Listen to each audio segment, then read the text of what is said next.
would become champions.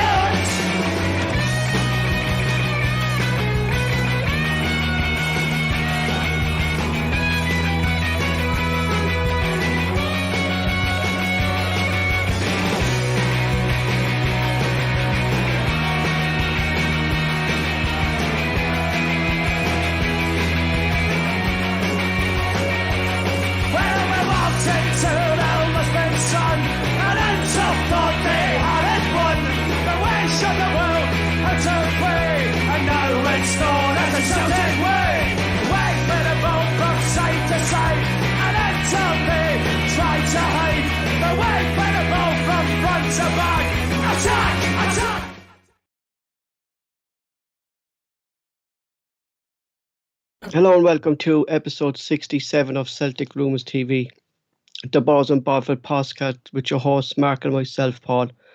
Join us on the show today. We have Joonas and we have Terence, Ter61 from our forum page to the podcast CelticRumours.co.uk, where Celtic supporters discuss all things Celtic. On today's show, we'll talk about Celtic's 2-1 victory against Aberdeen at Celtic Park, and Joonas will join us later on the show where we'll review the month of November for both Celtic, Dundee United and the SPFL as a whole.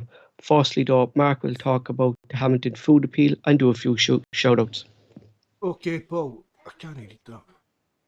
Thanks very much, Paul. A few quick shout-outs to Tim Alloy at Glasgow Green. I emailed him the other day, he's in a bit of a tough time, so keep your chin up. Don't put you laughing at the live chat. Stealing Slim Fast's wife. Shout out to Mikey. Mikey would have been on the night, but he's up to his neck in wedding arrangements. He's getting married. Is it Wednesday he's actually getting married, Paul? Wednesday, yeah. So we'll speak to Joonas more about that. We'll that one. Richie as well. I tried to say this in that Blood podcast, Paul, my mic didn't work, that Richie ROH had found out, and my notes say Friday, I think that must have been the previous week, but his latest round of treatment was worked pretty well, and he was going to be probably treatment free until at least after the new year. So that's a bit of good news for Richie. Hail, Richie, all the best with your body, yeah. Delighted with that, Mark. It's good to get some moves for a change. Aye, you know? Well, I mean, I said that a few times, Paul, man. It's just, seems to have been years. It keeps coming back and keeps beating it. He keeps knocking it out of the park, so just keep up to that, Richie, bud. Finally, Paul, we shout out. Nobody's on the Discord or that. Campsy boy for the forum and that recently lost his mum, which we only found out the other day. And they said anything before, so shout out to Campsy, mate. I know that's going to be tough on you as well. The Foodbank, we've been doing this on our forum this is our 5th year to collect money to just donate to Hamilton Foodbank to help get them through Christmas for kids and stuff like that. And over that time, we've collected, over £7,000. That's fantastic for some achievement. A wee forum, Paul, like us, you know. That's all we really are, a wee forum, and now we do the podcasts and stuff. So, and even this year again, we're already at £664 this year. So everybody donates, it's really appreciated. It's going to a good cause. If you can donate, please do it. The address, the link's in the description box, but it's actually www.justgiving.com/crowdfunding/CelticRumours5, just because it's the 5th year. As I say, the link to that, the food bank collection page, all our social media links and links to the forum, our Discord and that, they're all in the bottom, the description box as well.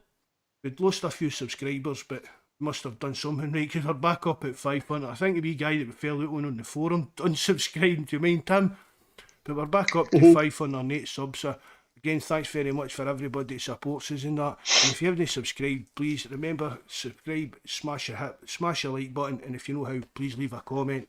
Hail. Terence will be joining us first in the show. We're going to talk with Terence about the match reaction to Celtic versus Aberdeen today. Mark is going to bring Terence on. But before Terence comes on, we'll just go through the stats of the game. Celtic versus Aberdeen. Shots 20 to Celtic, 4 to Aberdeen. On target 5 to Aberdeen's 2.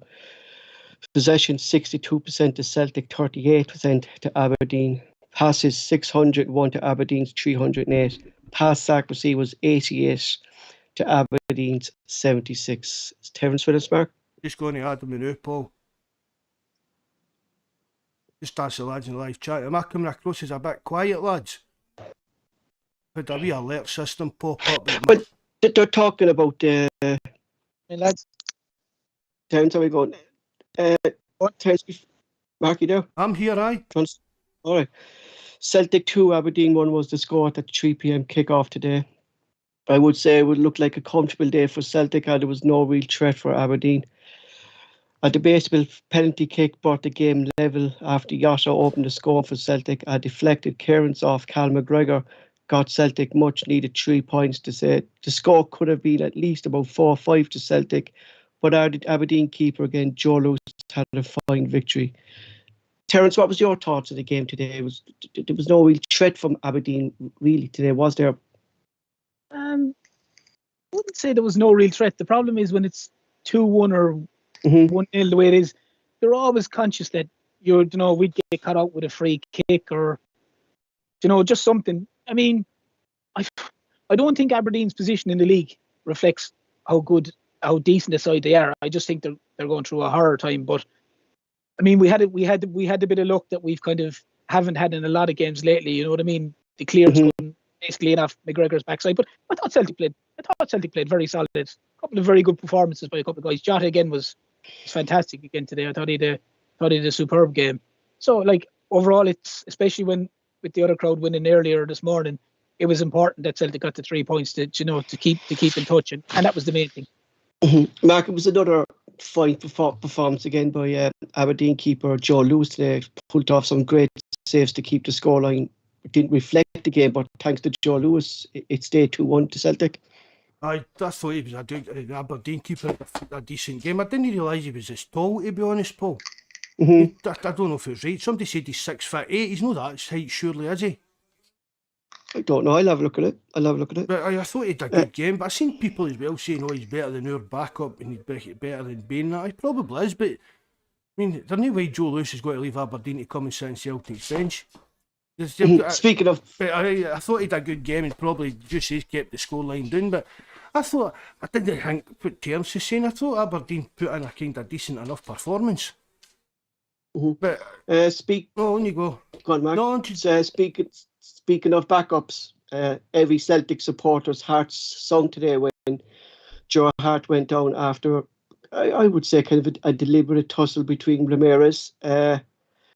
Everyone saw Bain warming up. We thought Joe Hart was going to go off. We spoke, Terence, you were on the podcast the other day. We spoke about this, that if Joe Hart did get injured, it's concerning. And it nearly happened today with that tackle. Oh yeah, and as soon as I was the same as yourself, Paul, you're looking at it and you're going, "Oh God, no, get up," because this is what we did discuss the other day and the other podcast was there was one or two players that you think we really can't afford them to get injured, and Joe Hart was probably the top of that list. And it's like Mark is saying there, Joe Hart I should say, but it's like Mark is saying there, you couldn't get a guy like Lewis, the Aberdeen keeper, to come and sit on the bench, or probably the Dundee United keeper to come and sit on the bench because they're playing first team. But it's so important that Joe Hart obviously managed to get over the knock and stay, because he's vital. Again, like he pulled off a fantastic save again today to deny Aberdeen. You know what I mean? He's so important to Celtic. It's unbelievable, and every match it just goes on to show how important he is and how important he is in just everything he does, apart from obviously his goalkeeping, which is top class. Mark, I suppose you were like Terence and myself today, weren't you? When Joe Hart went down, and the more he stayed down, the more that kind of panic button started to click in. Because it looked as if they weren't sure if it was actually sore.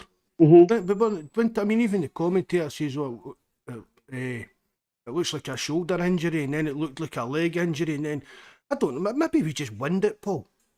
It was a late tackle though, Mark, especially when Hart already had the ball in. It was a bit late. He never even get booked into or nothing. I think it was a poor challenge. It would definitely. That's what I was going to say. Like that's it. It was another. No, Rab saying that poor performance from Clancy today. Like it was another.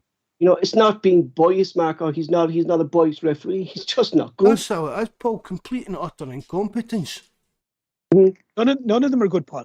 That's the problem. None of them And are I good. keep saying it as well, Paul, but that's what we need to. We need to call it out when we are still winning and things like that. That referees are having shocking games. Well, even like that, like it was kind of no flaw to the game because he was blown up for everything. Seems to be everything. a kind of common occurrence in our games, Paul. Have you never noticed that? We seem it seems all these wee niggly fouls and things like that, and it kind of breaks up our rhythm when we're starting to build up a rhythm. I mean, there was one in the second half, Kyogo, and then it went out to Mikey Johnson. And Mikey Johnson skint the guy and was getting away, and he pulled back and said that it was like a foul. Kyogo had fouled a guy in the centre circle. Can you make that? I mean, that's just a crazy, bizarre decision. And he was clear on goal, Mark. Then, and then you saw the reverse then when Kyogo fouled the Foxy lad down by their goal line, and then the exact same thing when Kyogo was one for the ball. And then it was just, is it because, Mark, the referee maybe thinks the law players are too light and they're going down too easily or something like that, that they're not classifying these things as fouls? Or well, if you're saying that, but we're probably going to talk about the penalty, right? It technically probably was a penalty. As I say in the live chat, if it'd been up against us, we'd have been screaming for a penalty. But I mean, the boy went down very, very easily and made a bit of a meal of it. It's just, so what's the difference if we're getting down easier? It's just, Paul, that's all part and parcel of a modern game these days. And it is. You hear them talking about it, and it really depends. It's even the kind of the pundits and that. It depends who's doing it, whether they kind of agree with it.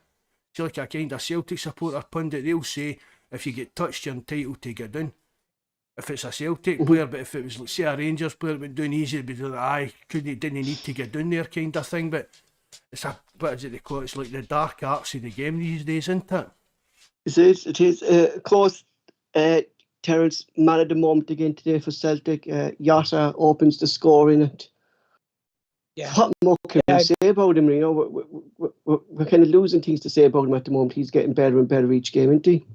He is, and like we again, without going back and stuff, whoever gave out the stats and the little profile on him said that he can't do X, Y, and Z before the start of the season, they clearly haven't been watching the same guy. Maybe it's his twin brother or something. I think it's because maybe he wasn't getting his game, and there was very little game time under him, Terence. Do you know what I mean? Like these fellas were kind of going what Benfica were kind of giving out, you know? But maybe it'd be fair as well.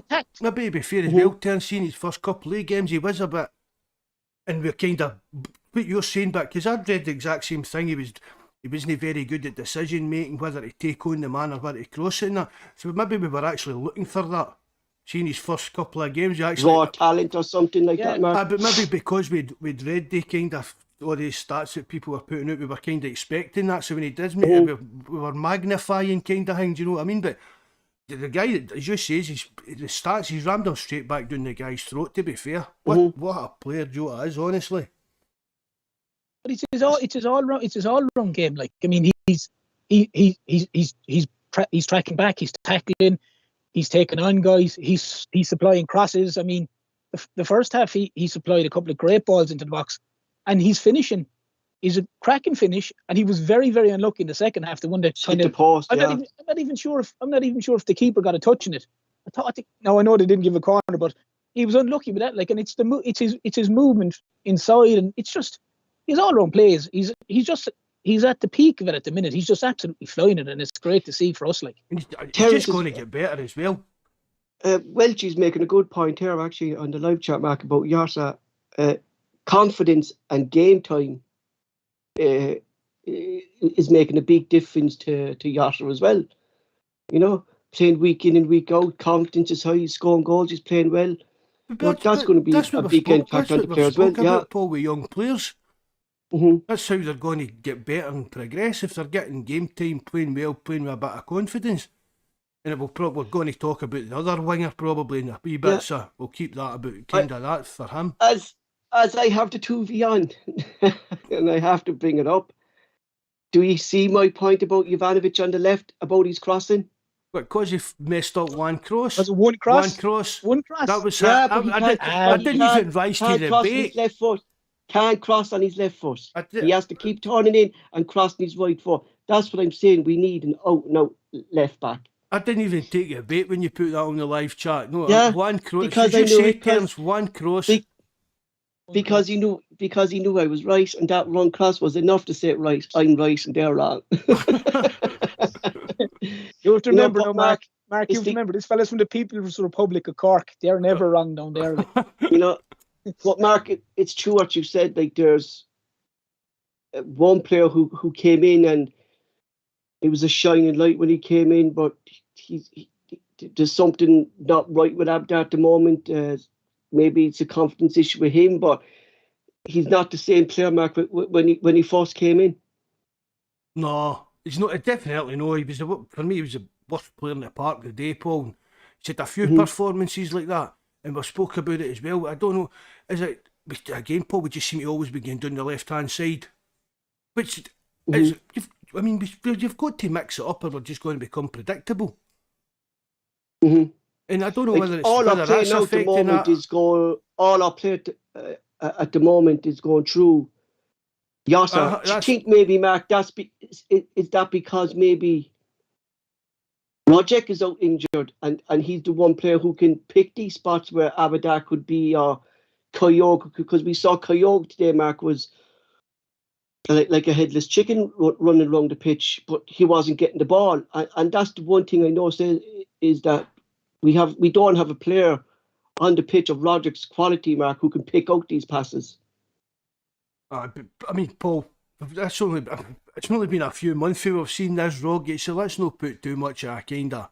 No, but I'm saying, like, we don't really have another player to do that, do we? Like a Roderick who's able to pick out a little bit of space or anything like that, you know?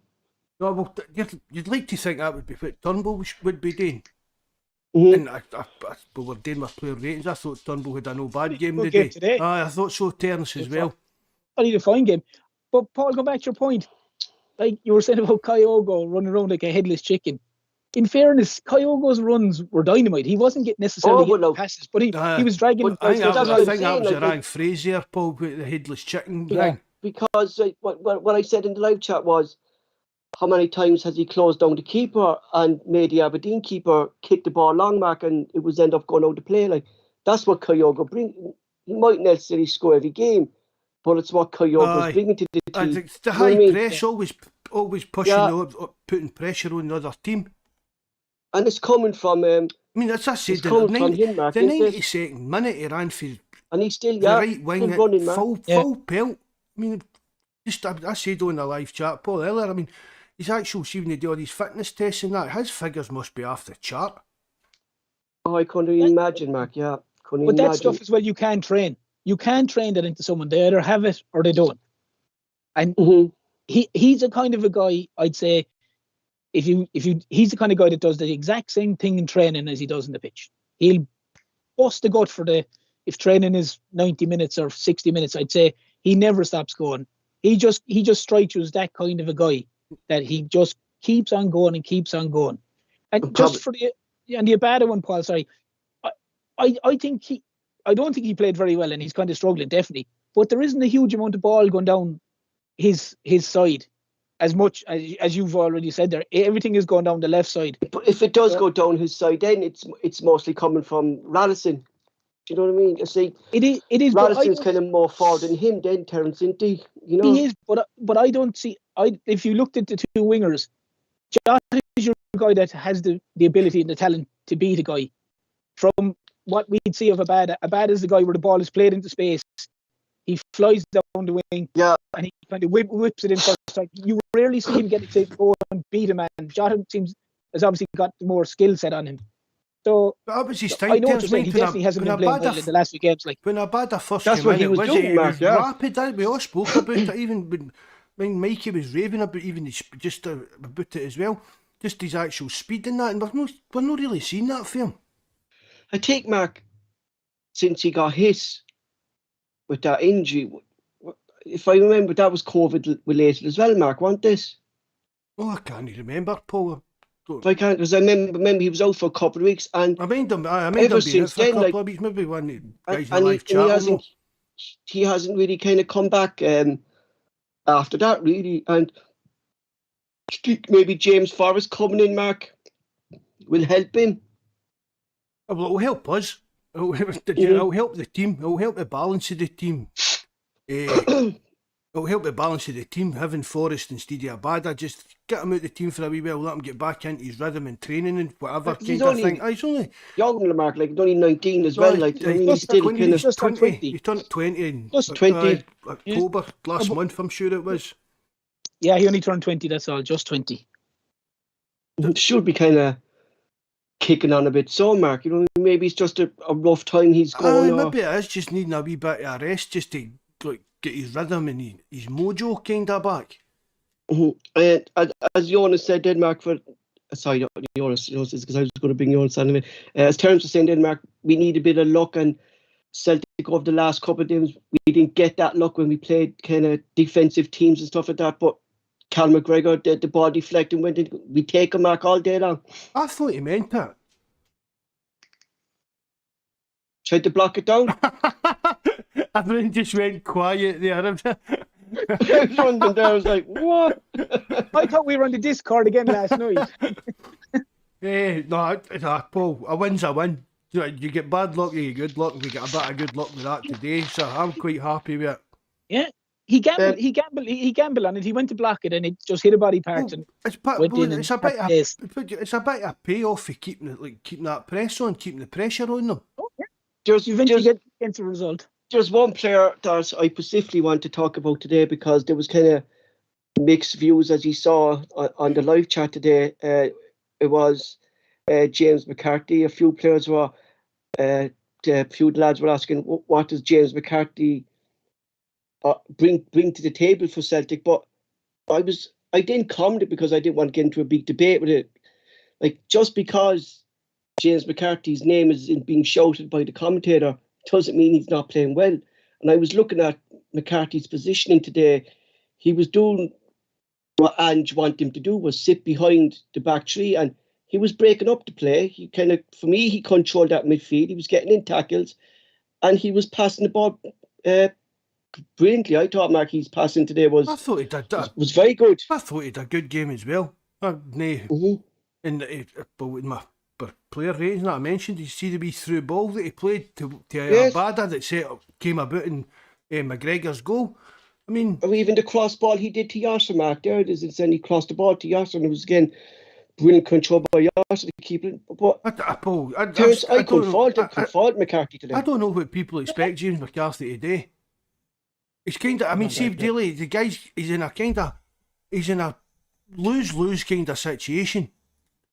You know, he's a bit of a whipping boy. Aye, exactly. I mean, but that's what we were saying that we were missing, Mark. Want this that kind of a player who's like, I know Beaton was playing there, but when Beaton was playing, I was still saying the same thing. We need someone who's going to pull in these tackles, and that's precisely what McCarthy was doing today, Mark. He was putting in those tackles that we haven't seen of Celtic of late. Well, let's be right. Well, you didn't hear much of Lewis. Right, he scored the penalty in that, but you're saying, Paul, because you're not hearing McCarthy's name getting mentioned in the commentary and that he's not doing anything. But you didn't hear much of Lewis Ferguson, and that's precisely. You didn't hear much of Scott Brown. No, and that's precisely the control that McCarthy was in that midfield area. You know, I mean, he played the full 90 minutes as well, so his fitness must be getting back up to a kind of decent level. You know, it allows the likes of McGregor to be in that position where the ball does hit off his backside and go in. Exactly. He's up front, Yeah, McCarthy. I thought McCarthy had a very solid game. He did the basics very, very well. He sat there like Beaton has been doing. He got his passes away. He sprayed some beautiful balls left and right. I thought he had a very solid game. I don't know what, like Mark is saying, people are thinking he's going to do. I mean, whether they assume he's going to come on and all of a sudden he's going to be bursting into the box, that's not what he's there for. That's not his game. His game is the break-up play. I thought he broke it up well, and I thought he passed it well, and I thought he controlled it well. I thought he controlled midfield decent. He did a really good job. But more important, he allowed the guys in front of him, the McGregors, the Turnbulls, to go a little bit further forward. I thought Turnbull was a little bit further forward today. I thought he had a really good game for him. And McGregor was a bit further forward. As I said, do you think that's because they had Terence maybe more confidence in McCarthy being there? That they knew that McCarthy's the one that would break up the play with the tackles that he'd go in from, that they didn't need to track back a bit more? Well, probably, Paul, because, I mean, you're talking about a vastly experienced guy, you know, who played umpteen games in the Premier League and you know, an international. I mean, you know, after 20 minutes if McCarthy was struggling, he wasn't. He seemed very, very comfortable in the game, and I have to agree with Mark. I don't know what some people were thinking, what they expecting out of him. Like, were they expecting? I don't know, a Roy Keane in the middle of the field or something crazy like that? But I thought McCarthy had a really solid game, and I would have been the same with Mark. I gave him a reasonably good number in the player ratings. I think he did. For a guy who's been struggling to get game time under his legs, I thought to get the 90 minutes was brilliant, and I thought he had a very solid game for me anyway. Mark, I stop with yourself there, so with your player ratings, and we just go through them. Hold on, I'm just answering that boy in the live chat. Paul, there's a new boy there. Terence, I come to yourself. Strange love the Terence. doctor. Oh yeah. Well, with me, I thought I gave Hart 8.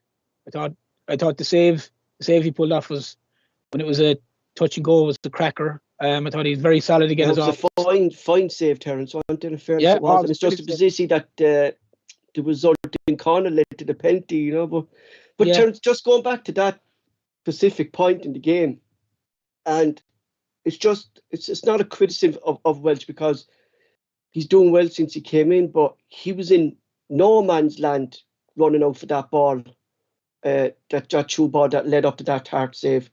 And then we saw Karen Vickers had to come over then to try to start, and he was in no man's land. There's still kind of a lot of mistakes in our defence, isn't there? Well, it is, but it's something that you had brought up even in the last time, Paul, that there was a partnership starting to form with Vickers and Starfelt. And obviously that's broken up with his injury. So now you're still trying to get a partnership with Vickers and Welch.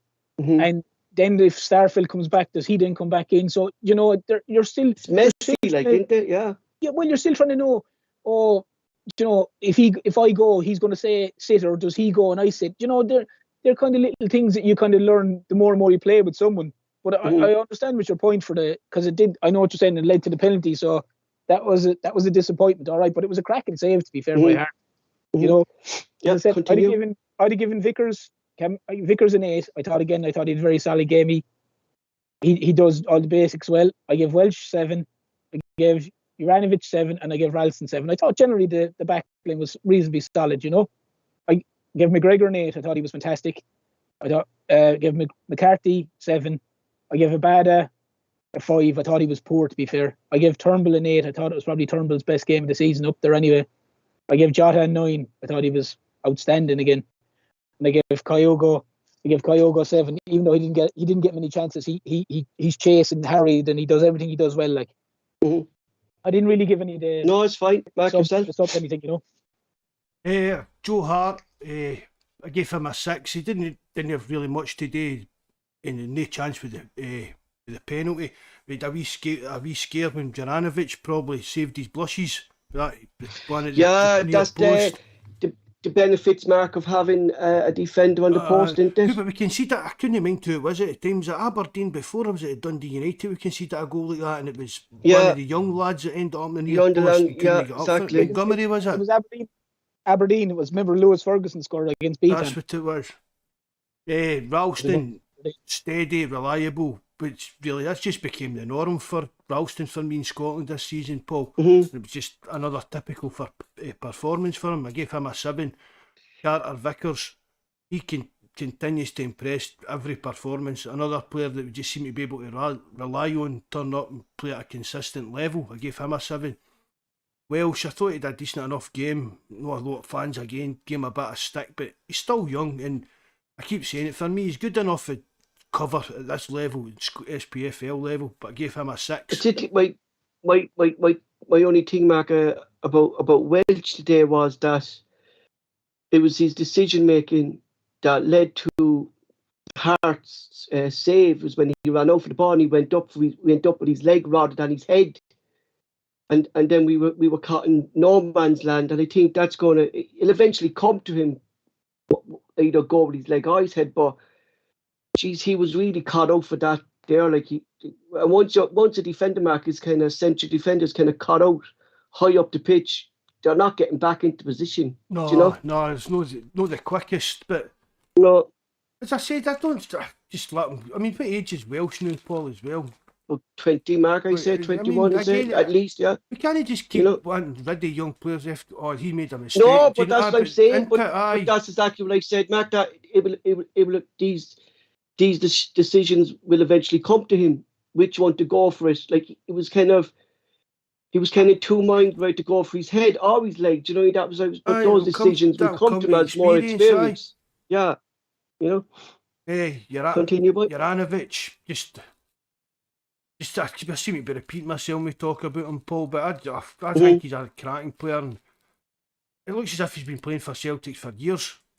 And again, I think he'll only get better for us as well. Probably long term that's going to be a right back, but we've spoke about it. Now I'm quite happy with the job that he's doing as a left back for us, to be honest. Considering there's other positions, Mark, we need to buy, and at the moment for this season anyway, I don't see why we should go for a left back. I think we need to get rid of left backs. I'd agree with that, Paul. I honestly would. I'd rather be.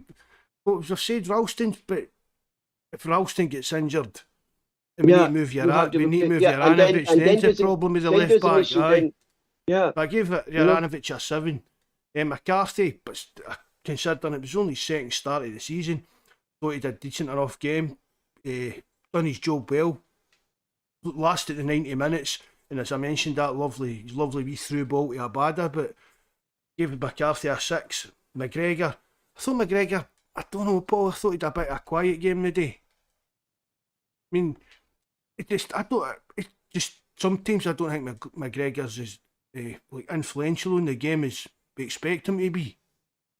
I mean, he never stopped. He puts the effort in, I'm not disputing that. Yeah, but maybe that's a good thing, Mark, that this season we're not trying to lean on McGregor as we have in previous seasons. You know what I mean? Where's the Callum McGregor sitting in the 18-yard line, Paul, pinging all these wee passes and hitting shots from the outside of the box and things like that? And that's really missing from his game, and that's been missing, Mark, for a long time. I don't know whether because he seemed to be playing a more deeper role. I don't know whether he's kind of maybe lost that part of his game as such, Paul. Maybe he has, Mark, and you know, I think we spoke to Barry about it, that maybe because he was playing practically defensive midfielder under the Lennon regime, Mark, you could say that maybe, as you said there, did he lose that kind of impact that he sees himself now as just a kind of a central midfielder rather than an attacking midfielder? You know, it might be that, but again, Paul, as I spoke about it, he did a lot of running to cover Scott Brown in that last year. Did you think we beat on? Well, we know when Beaton and McCarthy's playing, McGregor is playing that wee bit further forward. So hopefully, over time, that will bring that kind of level back, that kind of part back to these games. You know what I mean? Because you need it, Mark. You need a player like that. We need our midfielders that can try to score goals as well, like, don't we? They're in the box looking for the knockdowns and the second balls and things like that. I gave McGregor a 6. Turnbull, I thought, that was one of Turnbull's better performances. I keep saying Paul, he's either seems to be good or no very good. He hit a cracking pass in the build up to the goal. It's more consistency. That's what he needs to get, Paul. See that the performance we saw for Turnbull today. I would be happy for that to be just like, we've spoke about, like Ralston turns up being like Mr. Reliable. Carter Vickers is kind of getting that kind of level as well. Yeah. See if we could rely on David Turnbull just to be like the day consistently, and then maybe have a blinder. It's not about scoring goals, Mark, nothing like that. It's and about then have the odd blinder passes, like you're saying, Mark. Do you know what I mean? You know, if that was Turnbull's like kind of go-to level of performance, that's a good start for me. Yeah, that's what he's got to kind of aim at, as you say, Paul. Get a bit more consistency in his performances. I give him a 6. Abada, just quiet, ineffective, and he gave away a penalty, which it was a penalty, but I thought he was unlucky something again. Seriously wrong there, Mark, isn't there? There's something, I don't know, like, it's really confusing. Like, I'm always saying, players don't go, like, under the Neil Edge regime, Mark, when we were giving Neil Lennon stick, we constantly saying, players don't get bad overnight, but that seems to have kind of come true with Abada lately, hasn't he? He seems to kind of went backwards in a circle, Mark, or something, hasn't he? It's only been here a few months, Paul. I've got to give the guy, lad. A bit of form. You've just stuck up for him saying that he was out with COVID. Now you're pure slating him. No, but that's what I'm saying. Like, there's something seriously wrong there. Like, that. It's just tip. Do you know what I His mean? form Like, is just tip, Paul. And His form like, is just tip. and I know it's hard too. Like when your confidence is down and stuff like that, and it's hard on a young lad as well. Like, I wish him nothing but good at Celtic because I saw enough of Mark at the start of the season that there's talent there. Do you know what I mean? It's just. I just said earlier on, Paul. Surprised to me how bad he came lately, Mark. Do you know what I mean? Just even talking about like how, like we said earlier on, it was his burst of pace in that. Maybe he's just still trying to get back up to that kind of level of fitness or something. But any way in the world, I mean, maybe really he's not silly actually to write fully. Maybe he's not actually fully fit, Mark. Do you know what I mean? I might not be. Because when James Forrest just turned 20, he had no one there. Like, do you know what I mean? Well, that was it. If James Forrest was injured, it was a bad had to play kind of idea. But now Forrest back, Forrest will let a bad come out the team. As I said earlier, get a wee bit back into training. I think he'd learn a lot off Forrest as well, Mark, and he'd see kind of Forrest positioning in matches as well, what kind of Forrest does, and he'll only learn from Forrest. But I can look at Forrest, the way Forrest plays the game, and then say, but I can run twice as fast as him. And that's where, do you get what I mean? If he could play like Forrest, do you get what I mean? If he can learn to play the way Forrest, I mean, Forrest has got a good footballing brain. Just know that for me, he's not the quickest, and he should have probably tried to learn to hit his other foot as well. But if he did that, he wouldn't have been at Celtic. Do you get what I mean? But for me, Forrest is a kind of smart and intelligent player. So if Abada can learn for him, learn for Ange, and then I'd throw in like his speed, Paul, he's going to be some player. Oh, without doubt. I'm not saying he's a bad player, man. No, it's she said that's it. Yeah, see when he came at first, but he kind of just he hit the scene, didn't he? It was whamming. You were like, look at this guy, man. And then just as you said, he was out a bit injured, and he's not came back with the same kind of effect in the team. Key. I think whatever, I'll have to look up that injury. Whatever that injury was, it really hit Abada. So I'll have a look up at that injury, Mark, and we talk about that. Paul, if it's COVID related, that's going to have some kind of, probably even maybe some still effect because I think it was kind of related to that, Mark. There was something about that. I know Ralston had it, but I'm not too sure if Abada had, so I need to look at that. Continue there, so, Mark. Who was that there? Abada, I gave him a 4. Kyogo, he ran himself into the ground, chasing every ball, and he never gave Aberdeen defenders a minute's peace all day. Could you imagine, Mark, if Celtic actually in January go and sign Mida, and we have him and Kyogo, who won't stop running at the defence? I would love us to see that. I would really love us to see that, Magida. I really would. It would be, Mark, like, because Jesus, like, there'd be no one, just two of them alone, and Yota, like Mida will either have to fit into Rogic or Turnbull position, because he's more centre than he is the winger. Do you know what I mean? I've seen a lot of the videos, Paul. He seems to be coming in for the right. When you watch a lot of his YouTube videos and that, so I mean, imagine Yota, Kyogo in the middle, and Maida out in the right even. Unbelievable, boy. Unbelievable. Do you want to bring Joonas on? Yeah, I've not finished my player ratings. All right, but I thought you said Kyogo. No, I've still got Kyogo. I've done Kyogo, gave him a 7. Yota, I gave him man of the match. Just really, everything's been said, so no point in saying it. I've lost count, Mark, how many man of the match Yota's got lately. He got player of the month of November, and got manager of the month, and it was well deserved. The board really, they need to make sure that we do sign him permanently, even if that means that we need to maybe pay him a wee bit extra in wages or whatever. I don't care. Just that guy, get him signed. It needs to be done, Mark, because if Celtic don't, inexcusable if they don't. Yeah, that's it, Terence. You know what I mean? Like, we've so many. Looking at the years we spoke about there in the last podcast, how many signings didn't work out and how many bad decisions we made. But this is a signing that has to be done, Mark, isn't it? Him and Vickers. I'd say that as well. Vickers as well. But even as I've said, Paul, I don't think the board would even contemplate dropping the ball on this. I really don't, because I think maybe if Yota decides to leave, doesn't matter what Celtic want to give him in wages or whatever. If he decides Exactly. to leave, Celtic should actually just make the bid, Mark, and then let the thing in Yotta's hands then to negotiate the transfer fee if he wants to stay. And see if that does happen, there will be people that will blame the board. Oh, they've not offered them enough money, they've not done that. But it'll come down. That's what it'll come down to. It'll come down to whether Jota wants to sign for us.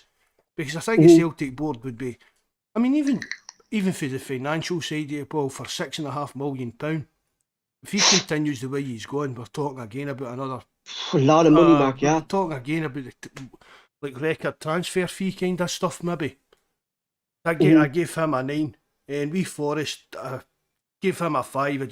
He looks like he's getting back to fitness.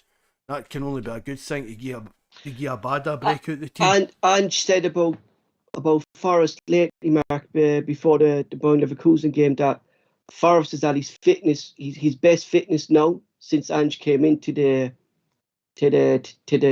Celtic. He says that Forrest's fitness now is at its peak. So that's only a good sign, isn't it? But is that in his full career? No. I mean, that was one of the things that Forrest has always been kind of. He always looked as if he was carrying a wee bit of extra weight and stuff like that, didn't he? I think that was kind of Forrest, Mark, and it's good now as well that if Abada turns the corner, and I know he will, that there's good competition there again for Forrest, and maybe we can see him stepping up again like the way he did with Patrick Roberts on his heels. We were all raging that we never seen Patrick Roberts full time, but I mean, where is he now? The last time he was there in Just I don't even know, Mark, where he's gone now. Last I thought he was with Middlesbrough, wasn't he? He was in Spain with one of the City Group teams there in Spain, but he's not getting a game with them the last I was reading about him a couple of weeks ago. I think his City contract notice. I think he's out of contract at City maybe this summer, to be honest. I'm going to go and get Joonas on the new, Paul, right? Yeah. Terence, the one thing I noticed, he spoke a lot about Ralston, and I was watching him today as well, that he doesn't go to the ground as often as he did when he started first coming in. He's learning more and more of the game, and he seems to kind of be pushing the wingers down onto the sidelines or out beyond the goal kicks. And he's really improving all the time, isn't he, Ralston, isn't he? Oh yeah, big time, Paul. But that's obviously down to the likes of Ange that sent him. Listen, they've obviously looked at it and identified it and said, look, one of your faults is you commit yourself, and when you go to ground, if the man gets past you, we're in trouble. Or if you take the man, if you foul the man, it's automatically going to be a yellow card. So they've obviously, someone's taken him aside and said, look, you need to maybe stand up and shield him and shepherd him, and make him play it backwards or stop the cross. And yeah, he's become much more of a solid defender. As you said, he doesn't dive in half as much as he would have before. But again, that's probably more the fact that he's playing a lot more games. There's a lot more trust in him. He's probably been coached a lot better. There's people actually believing in him, which obviously under the previous management there was no belief in him whatsoever. So all those things have to filter into him, and he has to be a lot more confident. And even with the likes of, it may be not the case, but even with the likes of McManus there and someone like that who's played centre half for Celtic, maybe he's going to say to him, look, maybe just don't dive in. Maybe shield the guy, shepherd the guy, stand up and allow cover to come over and help you rather than committing yourself. And if it doesn't work, he's in behind you, the ball's in behind you, and you're left on your arse in the ground. So, but he's definitely come so much better at it, Paul. You're 100% right there. You there, Joonas? Joonas is... Aye. All right, lads. Thanks for coming on, Joonas. We're a wee bit late phoning you there, mate. Well, Paul, I'm blaming Paul for this one. He had a technical issue at the start. We didn't really get going about quarter past. I was listening, I was listening, lads. Don't worry about it. I heard what's going on, so it's all good. Good lad. Welcome back, Joonas. It's been a while. There's one thing we want to know, myself and Mark and the lads on the live chat. Mickey says he is at nervous about Wednesday, but how nervous is Mickey for Wednesday? It's actually Friday he's getting married. Friday gets married. But he'll be. He doesn't really give much away, but he probably will. I think anybody would be nervous. And I think you'd be lying if you said you weren't nervous. You know what I mean? It's a big day, is it? So. Are you the best man, Joonas?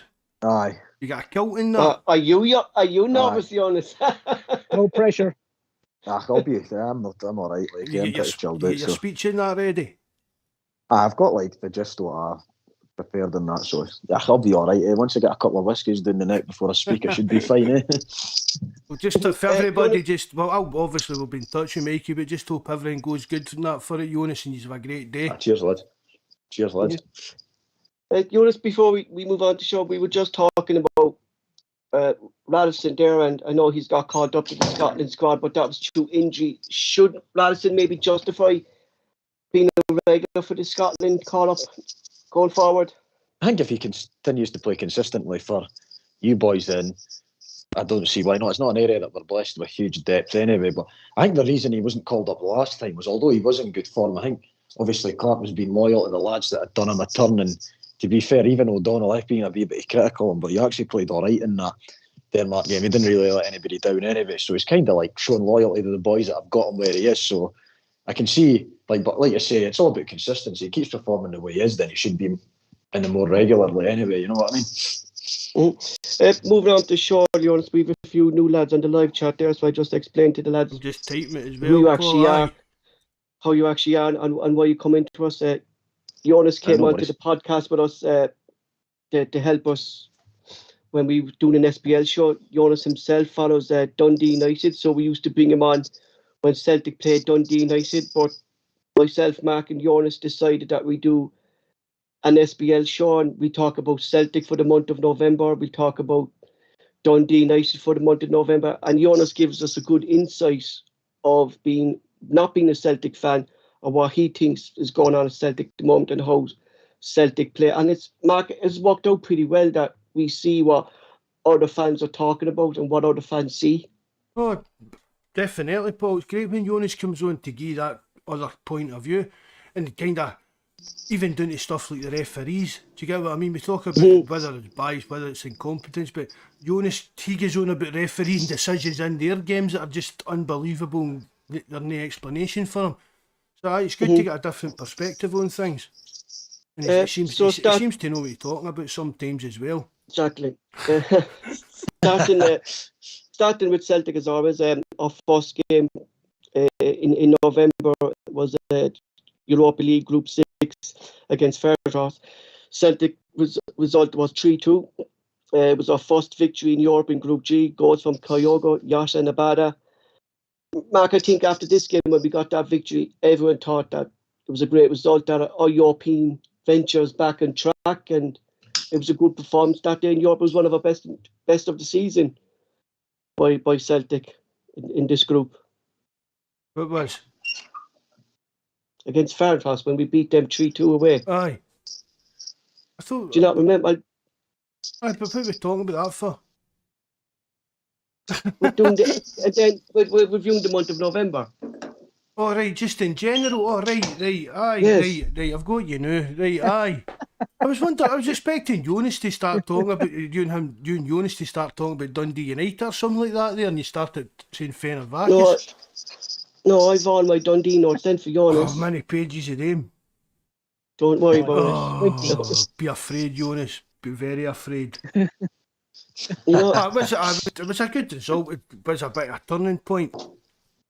But we should be beating teams like that anyway, Paul. There's no two ways about that, really. But does this show, Mark, that last season getting knocked out by this crowd on the Neil Lennon, it shows how far we've came within 5 months under Ange. Do you know what I mean? How more organised we are and our attacking move plays is better under Ange. Mark? Was that me again? Yes, because I was on the conversation with you. I'm trying to watch this live chat and losing track of what's getting said. Right, sorry, Paul. Right, on you go. I've got you now. What is it? No, I was saying, like, considering we lost against them under Neil Lennon, it shows how far we've come under Ange and getting two results against this crowd. We wouldn't have lost. See the Celtic team, Paul. We shouldn't have lost that game. That was that was down to Neil Lennon. Any half decent manager should have been able to guide Celtic through two ties against that team, really. But it just says it does show that we've grew somewhat. But for all we know, they've maybe get worse. Yeah, just go, Terence, you come in there. That's what Mark was saying there, that any good Celtic manager should be capable of beating a team like this. But it just shows that if your team is well drilled, like we saw with them last season, that they were well drilled against us, it does make an awful difference, doesn't it? It makes a massive difference, Paul. But it's like you said, if you look at the way Ange has the current crop of players drilled, it's chalk and cheese to what Neil Lennon had. I mean, the players last year that played against Ferencváros hadn't the Scoobies what was going on. They didn't have a clue. They hardly looked fit. They looked knackered after 60 minutes, the usual 70 minutes. But it's completely chalk and cheese the way Ange would have had the team set out, raring to go, players fit, mad for road. It's worlds apart to what that was 12 months ago when they knocked us out. Worlds apart. But like, it was 3-2. The score didn't reflect it. Celtic were far, far superior than the scoreline reflected on the day. You know what I mean? But miles ahead of the Celtic team that played that same crowd 12 months previously. Celtic's first SPFL game was on the 7th of November away to Dundee. The game finished Dundee 2, Celtic 4. Possession-wise, Celtic was at 82% with 727 passes, with a passing accuracy of 88%. Your neighbours again came under the hammer again under Celtic, now conceding 10 goals in the last 2 games against Celtic. Jota and Kyogo got the goals. We were just speaking about Jota and how impressive he's been, and he really is turned into an unbelievable player for Celtic, isn't he? Just on a different level to most of what's about just now. So, and like you say, playing consistently, maintaining a high standard week in, week out. So he's playing at the top of his game. So it doesn't matter who you're up against. If you're playing at that sort of level, then anybody's going to struggle. And then, especially like I say, the time Dundee, I know they're still second bottom and they had a good one yesterday, but they were sort of struggling as well. They seemed to, and the thing is like I say, their season's not going to be defined on games against Celtic and teams like that anyway. So it's one of those situations where it was a game that Celtic obviously are expected to win, but also one of those games where, like you say, you just got to go there and get the job done, and they did that, you know. Mark, I noticed in this game, Celtic started playing with a high tempo, and our attacking threat was really on core, but we kind of haven't seen that a lot this season from Celtic, that we really attack with high intensity. We seem to struggle against teams who kind of sit back, but Dundee sat back this time and they couldn't handle Celtic. Why do you think that? I think that just maybe comes down to the quality of the players, maybe, Paul. But today it's been a kind of ongoing problem with Celtic, Paul, that we seem to really struggle to break down teams that kind of park the bus and aren't willing to come out and try and create anything themselves. And that's where the quality we're hoping with, like Jota, Kyogo, and hopefully Maeda, that's where that quality comes in then. You need them to break down these teams that just camp in there. Next up for Celtic was at home for St Johnstone the 20th November. Celtic won St Johnstone 0. Celtic, as Mark said, they're finding it hard to break down teams who sit behind 11 men. Zander Clark again proving difficult to beat for Celtic, and the St Johnstone defence held off well till the 73rd minute, until James Favre came off the bench, scoring a goal on the 73rd minute. James Favre, being a Celtic man, knowing what Celtic is about, being in the right place at the right time. Terence, you were on the podcast with myself and Barry when this game was played, and it was a frustrating night for Celtic against St Johnstone on the 20th of November. It was one of those games where we thought that Celtic weren't going to break them down, and that's where, as Mark was saying, we kind of struggled, and we're saying last season, struggle against teams who put 11 men behind the ball. Yeah, it was one of those frustrating evenings, and it wasn't even that the more the game went on, I was kind of thinking, God, don't get a corner or a free kick or something for St Johnstone. That was my worry, but it came down to something that we've already mentioned tonight, and that was Kyogo non-stop running, putting pressure on Zander Clark, who sliced his clearance, and then obviously Jota again, who's flying it, showed his quality to fly down the wing, take on guys, put in a great ball, and Jamesy Forrest, been an experienced guy. He took a gamble on where he thought the ball was going to break to, and he was in the right place at the right time to finish it. So it was brilliant. And as soon as the goal went in, you obviously just couldn't see St. Johnson coming back in because they didn't really have any chances on the night. But yeah, it was a nice one. And Joonas, when we watched this game, Joonas, when we all watched this game against St. Johnstone, we could clearly see, and it's going back to the point you made, that any result for either Dundee United or St. Johnstone, I think any result against the Celtic or Rangers is their main target. And it's really up to Celtic to break down these teams and stuff like that. But Celtic, we kind of see Celtic of last season trying to break down these teams. We don't seek to open them up. Is there anything you think we could do differently, or do we keep going to where we're going with Ange's system? Ange always says, keep to the system, the goal will come, but sometimes they don't come with that system.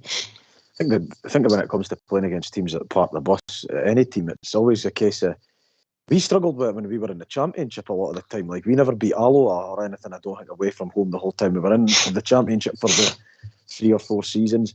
And it is hard because sometimes if you're just playing against a back five and a four that shuffle from side to side, and you've got to really try and play with intensity, quick passing, just keep moving the ball, quick 1-2 touch passing. Don't be pedestrian and don't be too predictable to play against, because they'll happily let you pass from side to side. You need to be quick, and then you need good movement off the ball as well. You just need to wait on someone falling asleep. Eventually someone will switch off or lose concentration for that half a second, and then that's where the gaps are. So I think it's just a case of, you just have to play with an intensity. Don't take too many touches and keep the ball moving and tire teams out, because it doesn't matter how long, if you're chasing for an entire game of football, eventually your legs will get tired and your mind gets tired, and that's where mistakes will creep in, and that's when you get your chances.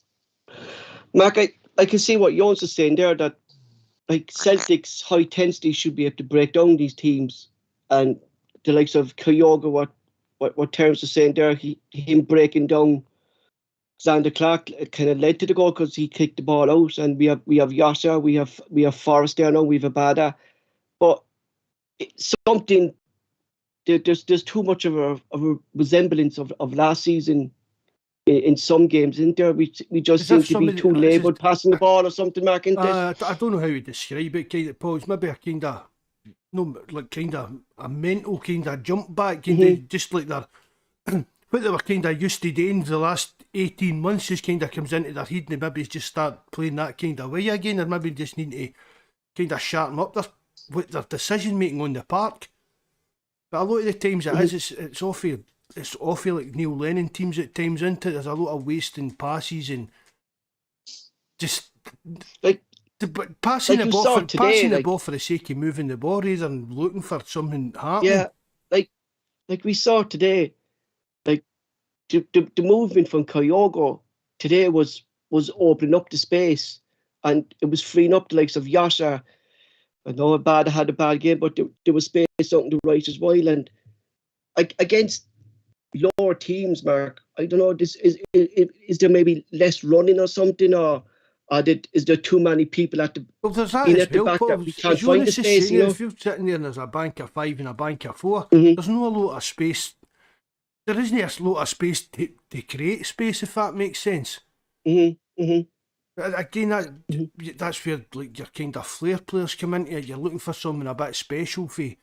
I mean, you saw the difference even when went 1-0 up the day. You could see Aberdeen had come out and were making the game a bit more open in that. And see if they hadn't get that penalty, we'd have probably won that about maybe 3-4-0 or something like that, Paul. Because they'd opened them up more because they went back into kind of defensive mode. As soon as they get the penalty and they get the equaliser, they just went fall back into defensive mode.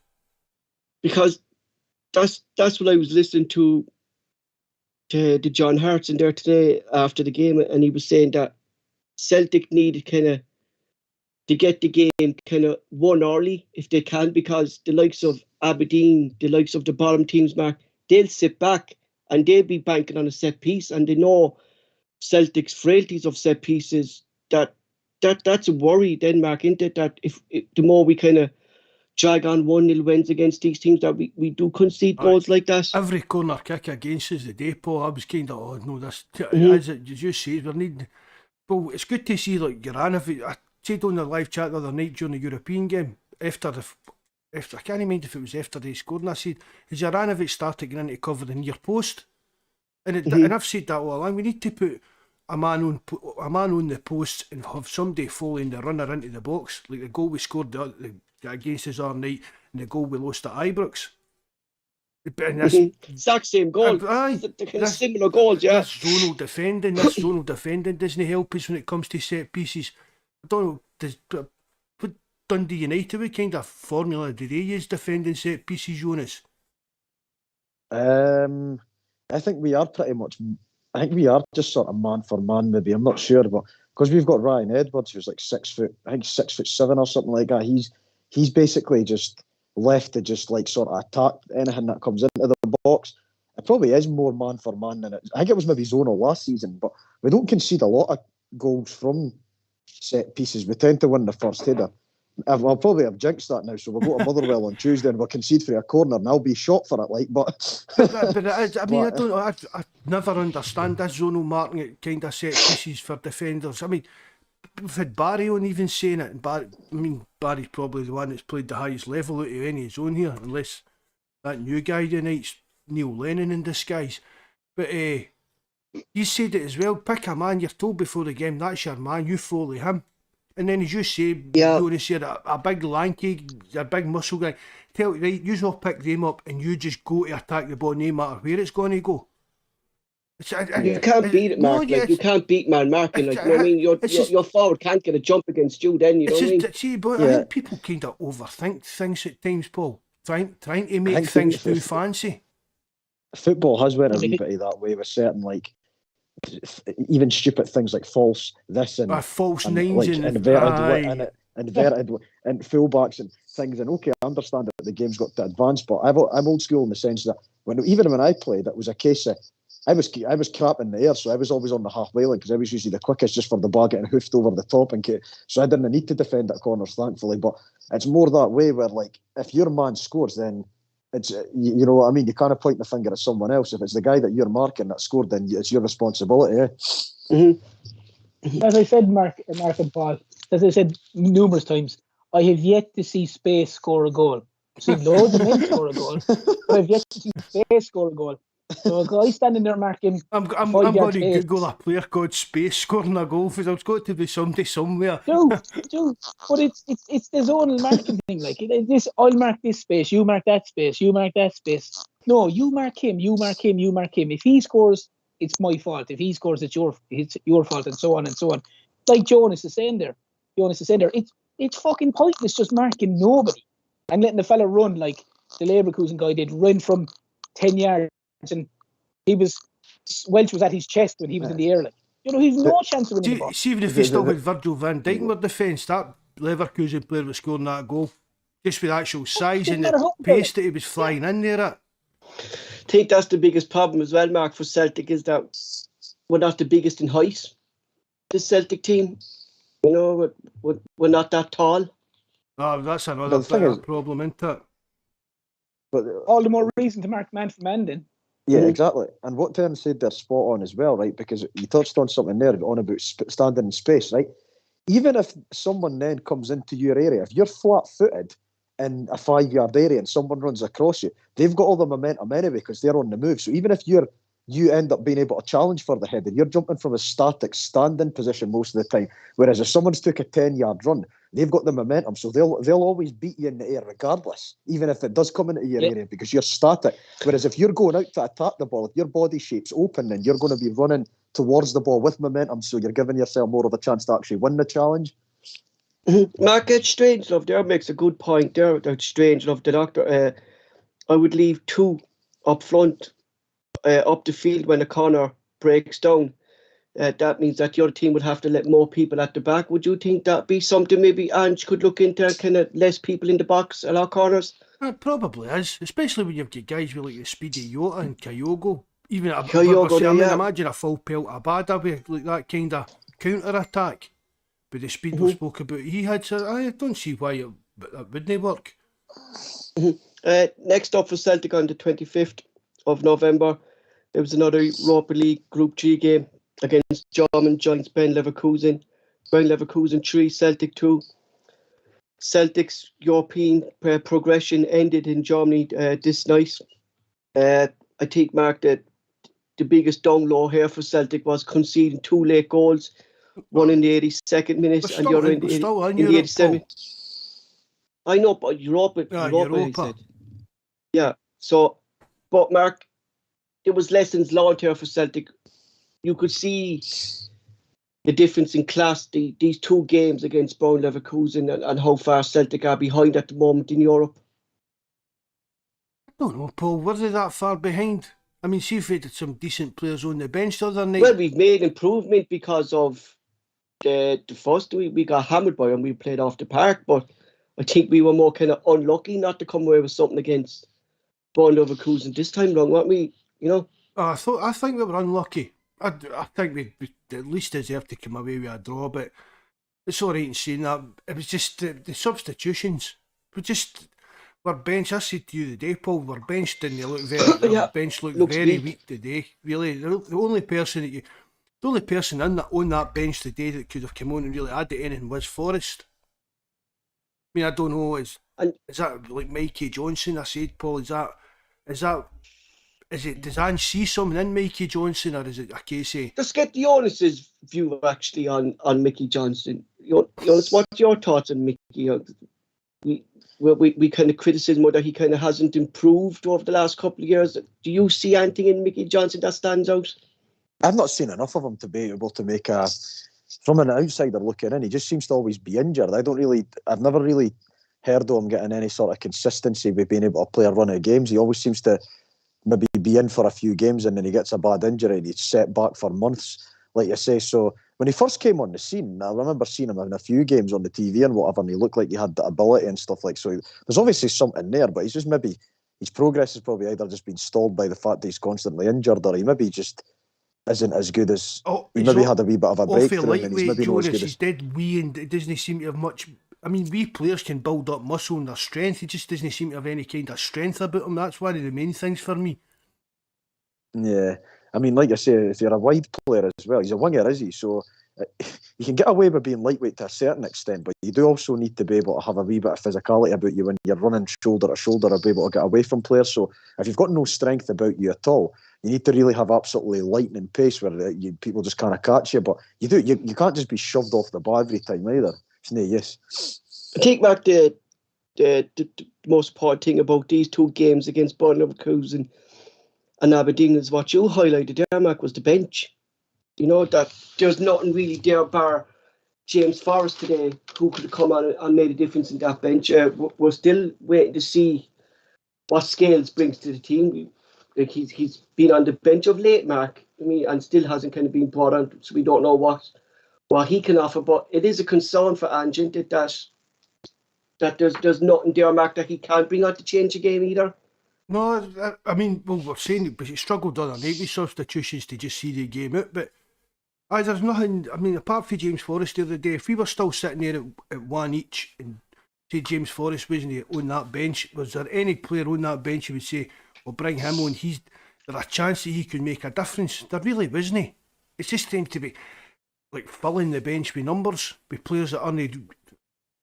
Well, obviously they're not up to the standard. I mean, there's some players on that bench that aren't starting games, Paul, where they probably should start against so-called weaker teams, cup games against weaker teams. I mean, Soros went.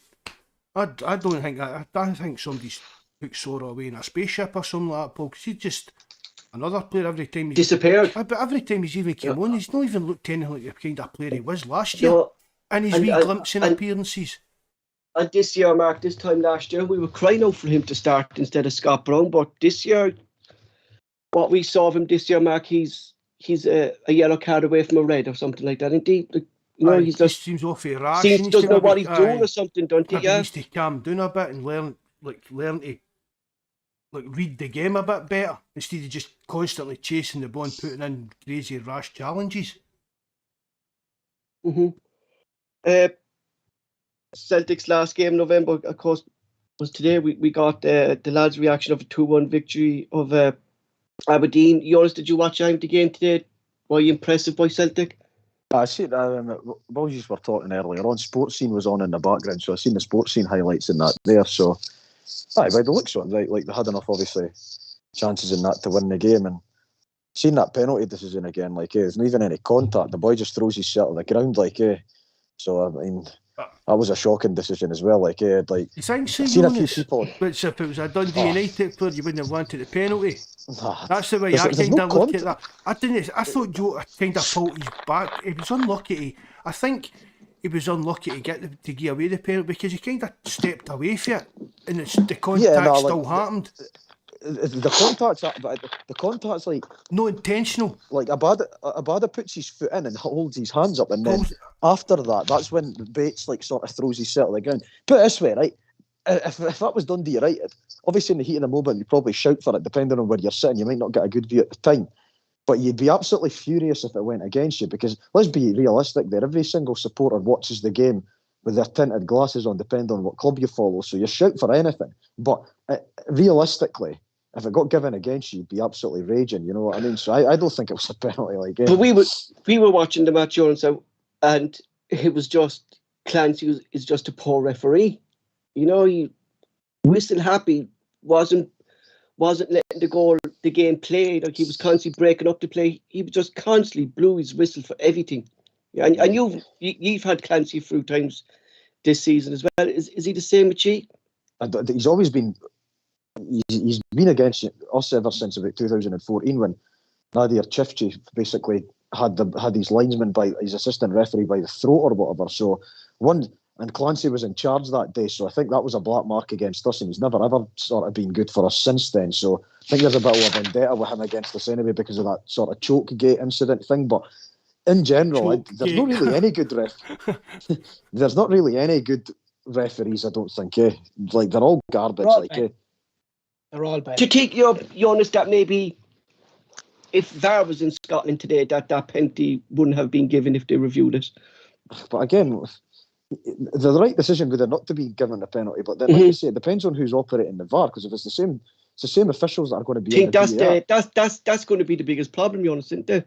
But yeah, no, people go and don't get me wrong, it will help, and I think it will eliminate some mistakes. But at the end of the day, you're still going to have Madden, Clancy, and Column, Aitken, and whoever else. But look at it in the Look at it in the Leverkusen game for our penalty. It was a ref that went over and looked at it, and I've said that before, and that because instead, see if the ref wants to look at something again, let him look at it. Even if he wants to get his linesman or get the three of them out to look at it, the fourth official, get him in. But folk up at some other room in the stadium shouldn't be making these decisions. That wasn't the way VAR was meant to work. I think the way it is, it's supposed to work is, I think the way it works on the continent anyway is that and it should be working like this everywhere, is that the guy in the truck or whatever gets the replays, obviously, and then he'll advise the referee saying, I think you might have made a mistake there, so go over and have a look at it. And shows him all the different shows him all the different angles and things like that, but it still comes down to the referee's decision, isn't it, Jonas? Exactly, and let's be realistic, they got the right decision on Thursday. On Thursday, because the boy about punched Kyogo's head off. Like, so to be fair, it was a penalty. But again, that's one of those ones that could be missed in real time, because to the referee, it just looks like there's been a clash of bodies because there were 6 or 7 people in the box. So it wasn't really a referee in error in the sense that, like, the referee's made a horrendous mistake. He's just not seen it, and that's what VAR's there for, is to help with situations like that. There was a big scandal a few years back in Germany, I can't remember the club that was maybe involved in it, and it was to do with them fiddling with VAR to fix results and stuff like that. So if that can happen to some folk here in Germany, come on, here in Scotland, into put Jonas, we've said it ourselves, it's still the same folk making decisions, and plus they'll just say, oh, we looked at it, because everybody will say, oh, if you could see that again, you wouldn't give that decision. Oh, I did see it again, I still gave it, and that's them covered their own backside. Yeah. Well, it's supposed to be clear and obvious. So, do you think Clancy, if there was VAR in there, do you think if Clancy went over and looked at it, he'd have changed his decision? I don't. It's kind of the referee kind of admitting then that he was wrong, and the video evidence is kind of showing it. But if you look at the way, like Bates, he does it well, like, because he goes, Abada goes to make a tackle. He pulls out. But if you watch it, Bates literally, as he's coming to him, he nearly puts his leg between He throws his leg into him. Abada's two legs, in between his two legs, and it looks like there's a tackle. So, like, Bates literally puts his leg between Abada's two legs and then goes down. And it's, look, you could say what you want. There's very, very little or no contact. But he plays for the penalty. Kind of modern football now as well, Terence, isn't it? The way they go down like that, they get the foul into it. We'd be all roaring for a penalty for Celtic. We probably wouldn't get it, but we'd all be roaring for a penalty for Celtic. And like Jonas has said there, you'd be fuming today because we're Celtic. And if it was your team, if it is your team, it's given against your bullying. Whereas if you get it for your team, you're delighted. But I think you meant Bates. He saw the opportunity, and you could just, if you just see him putting his leg between it, and obviously the referee couldn't wait to blow the whistle. But I think if there was VAR there and he looked at it, he wouldn't have changed his decision. Or even if there was one of those Muppets above in the box, they wouldn't have changed the decision. Mark, something that you've been seeing for months on the podcast since we've been doing this, and I think we can see the difference in caliber of the referees is in Europe, moving around different referees within the Europa League and stuff, like have them come into the Scotland's referees going abroad and stuff like that. But you can see the difference in the standards of refereeing across Europe when Celtic play in the Europa League, like you were saying there, the Bern Leverkusen game, the penalty. You'll still get dodgy refereeing decisions in football, Paul. That's always going to happen. You know, it's always going. It's part of the game. It's something for us to talk about in that. But to be fair as well, referees aren't the robots. They can make mistakes, but you've got to take away like this kind of local biasness for leagues. I mean, England, the referees need to say what teams they support and who they've held season tickets for and stuff like that. But there's still did that happen years ago, Mark? I don't know what referee it was. Is when Spurs they were kind of down with Leicester in the running for the Premier League, and there was a referee who followed Arsenal, and he was refereeing the Tottenham game, and he was actually taken out of that game because of his association with Arsenal, that they thought he might be being biased towards Spurs. Yeah, and he was actually taken out of that game then. But I remember that. I know there is one. I've heard some of the English heads talking about it, but I can't remember his name. But I'm sure he was a Man United fan, and he got ruined it because he stayed in Blackburn. Because you've actually to tell people where you stay. See, the referees in England, they need to tell obviously the FA know their addresses, but see, like if you, whether you're a Celtic fan or a Rangers fan or whatever, see if you stayed like in a G41 postcode that's near Celtic Park or Ibrox or something, you wouldn't be allowed to referee a game in the vicinities. Because even like your local kind of, you get what I mean? You wouldn't get like a Glasgow see like Celtic playing Dundee United, you wouldn't get a Glasgow referee or a Dundee refereeing that game. It would be somebody from Aberdeen or something like that, but they would need to prove that obviously they're not a Celtic fan and stuff like that. But it's just, I mean, this only really goes on in Scotland, Paul, really, isn't it? No, it does. To this kind of extent.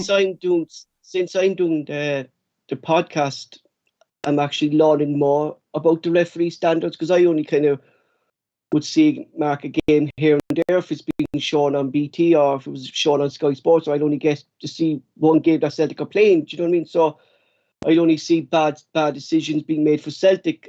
And since Joonas came on and he was telling me about the standards of referee when they're playing, I'm learning more and more about the referees in Scotland. And to say the least, like I see amateur referees here in the League of Ireland, and Terence would agree with me here, the standards is much better, Terence. It is, yeah. But without doubt. These are amateur referees, Mark, who'd have their jobs, full-time jobs.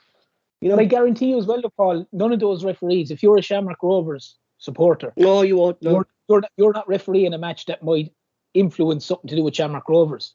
You might have a Limerick referee refereeing a Dublin derby. You're not going to have, or a Cork referee going up to referee a Dublin derby match. There's a referee here, Terence. His name is Anthony Bottomer, and his brother was a boxer, and I used to box with his brother in training when I was younger. And Anthony Bottomer is one of the most experienced referees in Ireland. That's some name drop there, bud. That's some name drop there, is it? No, look who I know in that. Get him on the podcast.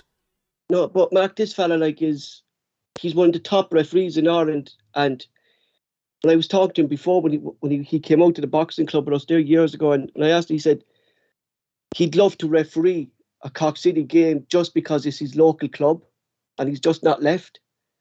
He said he might be a fourth official, but he's no influence in the game. He's just there organising the subs, what happens here, Paul. Maybe you don't know about it, but Joonas will know. There was a referee years ago asked to get his last game at Ibrox, and was it no a league? Was it no a league decider as well at the time, Joonas? Possibly, I think they were maybe playing Aberdeen or something in a kind of league decider, but a referee here's asking, that's my final game before I retire, can I get a big Rangers game? That's what I mean. So, like, I was really at Mike McCurry incident. He never refereed again. Remember after the Dundee United? Remember when we played them and Craig Levine went on that big rant? I remember that. I remember that, yeah. I was at that game. And like United, we got like 2 goals disallowed. A red card should have been given. Daniel Cusa headed Lee Wilkie, like Kurt Broadfoot punched someone in the face and everything. And then like we ended up losing that game 3-1 because we could have qualified for Europe or something. It cost us we ended up finishing 4th that season instead of 3rd. And I actually remember the Dundee United goal. And he wasn't the manager when he scored. Your manager was actually saying, "Oh no, that surely can't be a goal. That can't be a goal." He scored. Mark De Vries got booked for asking the referee if the goal was allowed, because he actually asked McCurry if his goal was stood, and he got a yellow card for it.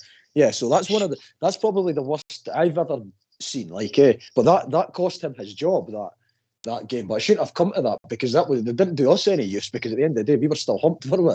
So there's Rab saying there the referee was Bobby Tate. He asked to ref Rangers v Kilmarnock. It was the 10 in a row season and we stopped them. But it's just things like that. That wouldn't happen in any other country. Mark Bobby's asking a good one there as well. When is the last time you ever saw a Celtic referee that follows Celtic referee a Glasgow derby? Oof. That's gone back a long, long time, I say. There is referees that are Celtic supporters.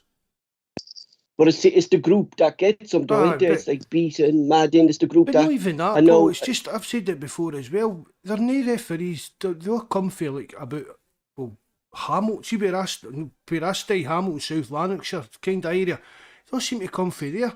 Hugh Dallas, his son, all these guys all just comfy this kind of same kind of area. There's no other referees. I mean, Joonas, is there any referees for Dundee you can name? There's a boy, what's his name? Mike Roncone, I think. Oof. And he's an actual Dundee United supporter.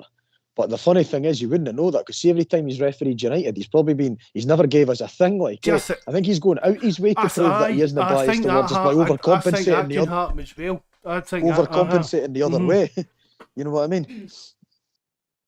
But for me, I've said it 100 times, Paul, you've got to...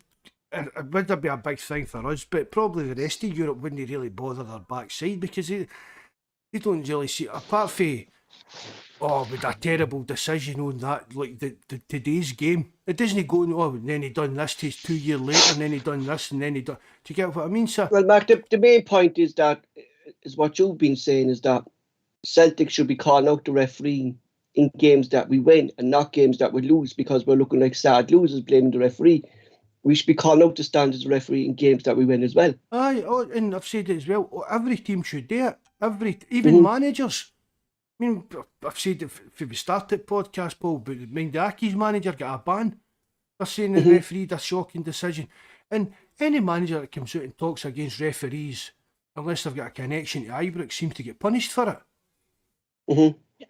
Gerrard didn't the time he did it. That's what I'm saying. Terence. I mean, if I was a Dundee United manager, he'd have been dragged over the coals for that, Joonas, wouldn't he? He'd have been hauled over the coals, absolutely. He basically accused the referees of basically not giving Rangers any decisions. Everything 50-50 was against them. And Willie Cullum didn't ref them for the rest of that season.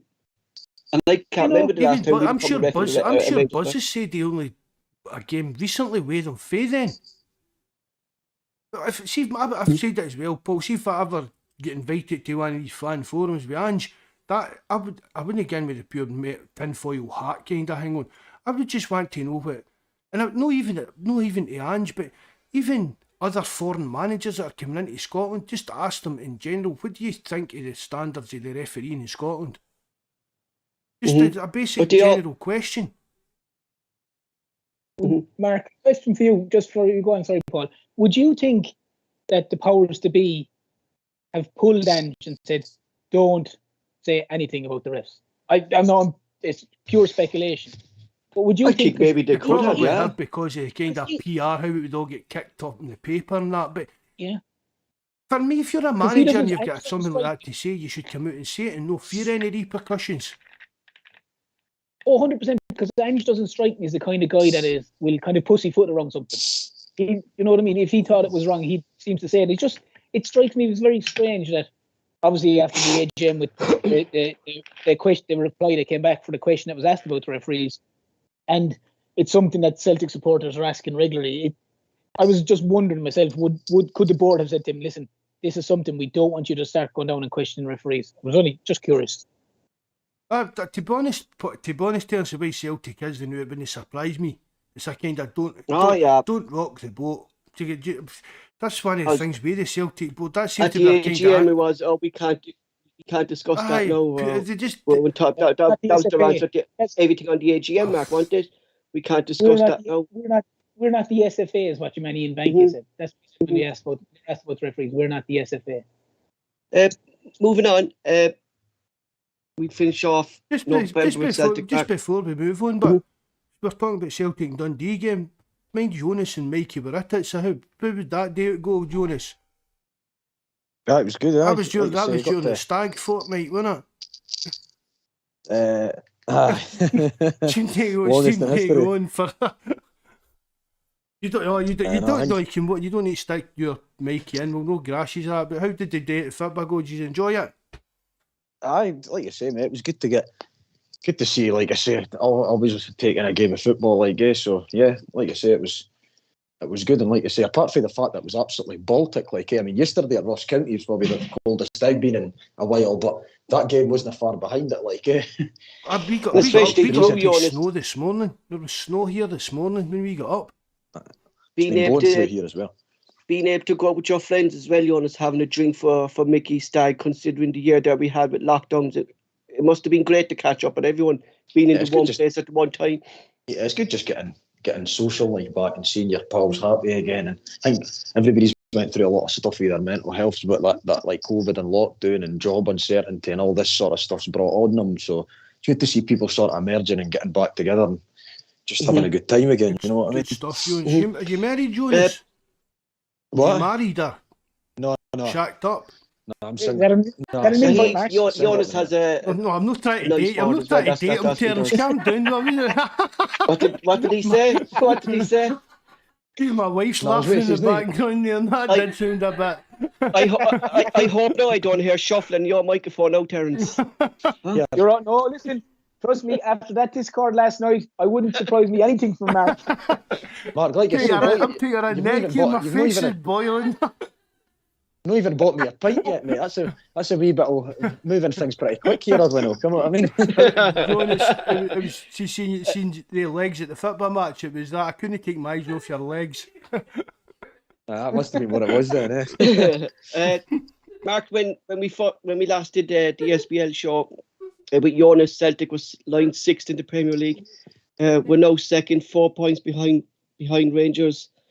It's been a good month for Ange and Celtic in November, hasn't it? I think so. Definitely, Paul.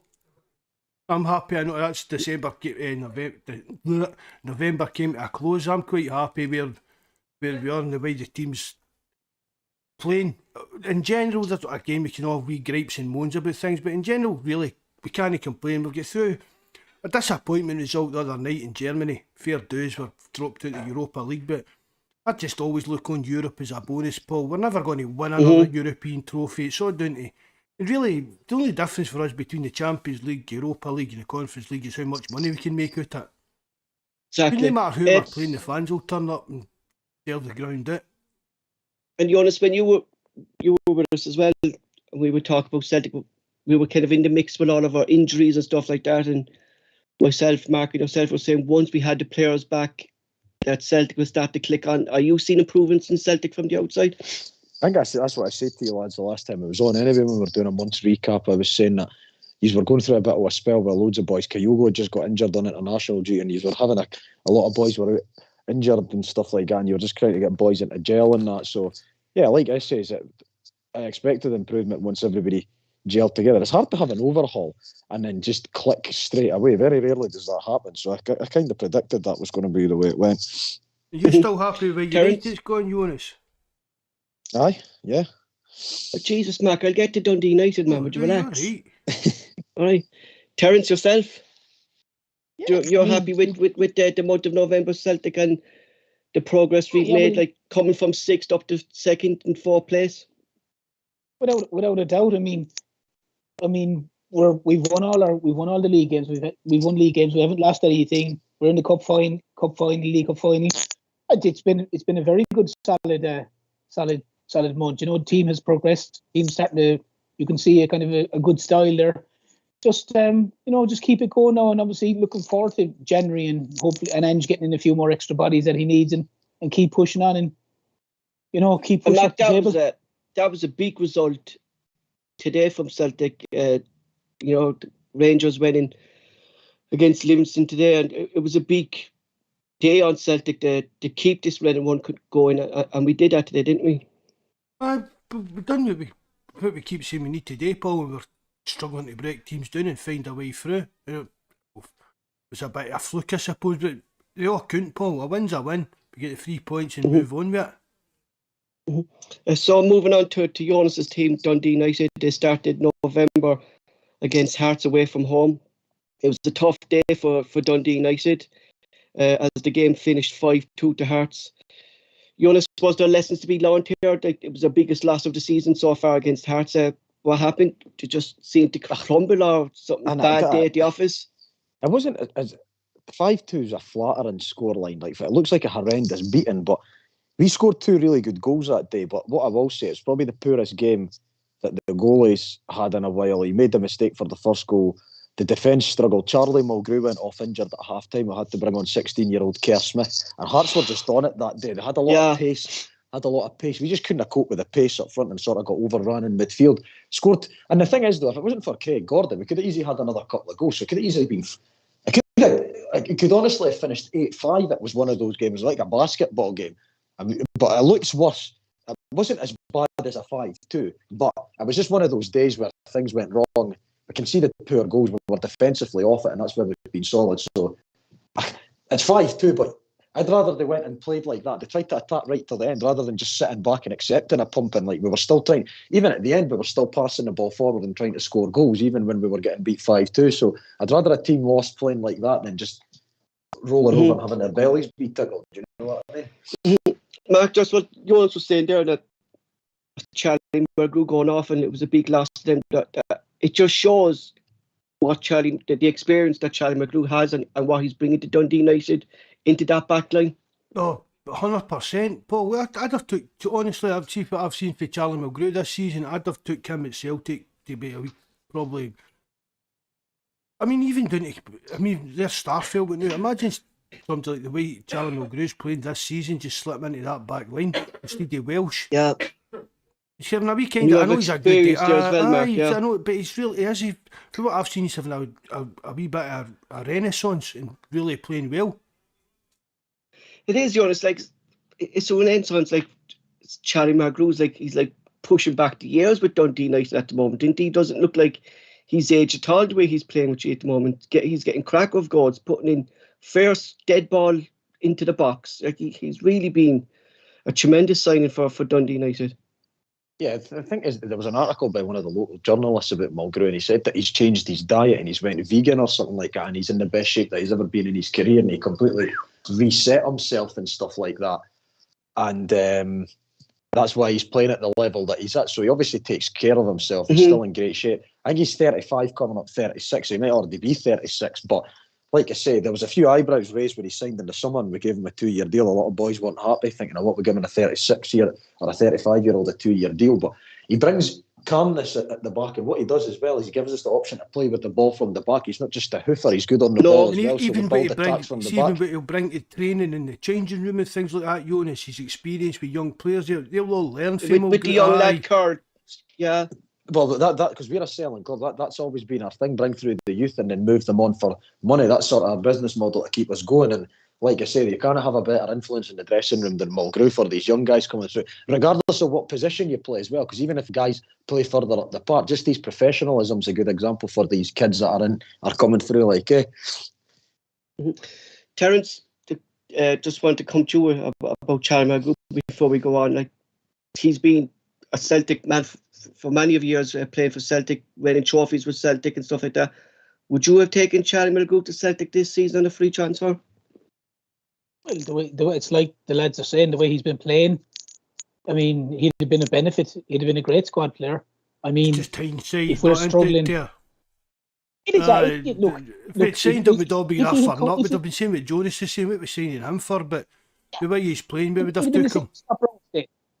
It's the same as Scott Brown State. Everyone would be going, what in the name of God are we doing keeping Scott Brown? Why are we signing Charlie Mulgrew? Why do we keep on Ralston? Like, as I said, hindsight's a wonderful thing. Like, if he was at Dundee United and he wasn't playing well, I'm glad for Joonas that he is playing well. But if he was there and he wasn't playing well, we wouldn't even be saying, oh God, wouldn't he be great to be back? But I mean, look, he was brilliant when he was at Celtic. You know, he had a left foot in him. He could open a can of beans with it. Like, he was unbelievable. Like, you know what I mean? His dead ball is still crisp. Like, he put some crosses in. Yeah, unbelievable. Like. You know, the quality is always there. He's always, you know, form is temporary, class is permanent. You know, when he was there, he was dynamite. You know, but it wasn't. Most Celtic fans would have gone fairly off their nut if he had come back. To be fair, regardless of how he's playing for Dundee United now, but I don't think they would have taken him back. To be fair, Dundee United's next game was at home to Aberdeen, winning 1-0 thanks to Hawks getting a late goal on the 80th minute. But that just wasn't the talking point of this game for us. Butcher saw red in the game. Joonas, it was a good comeback, I think, against Aberdeen, considering the 5-2 defeat to Hearts. That he did bounce back. But talk us through this game and the red card and how it went on. Well, Butcher's was just sheer stupidity because a guy of his experience, he got involved in a ding-dong because Ramirez and United had actually been given the free kick because Ramirez had jumped with a leading arm against Edwards, and Edwards and Ramirez sort of squared up and went head to head. And then Butcher, for some reason, just walked past and grabbed Ramirez's balls and gave his balls a wee fondle.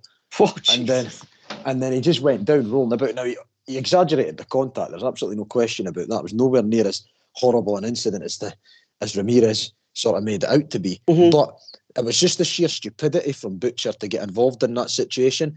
Like, he's been, like, Ryan Edwards has been made the club captain anyway since that, and Butcher, like, but it was just absolutely ridiculous because he could have cost us the game. And for someone at that age and experience and the captain on the day, it's crazy, yeah, you know what I mean?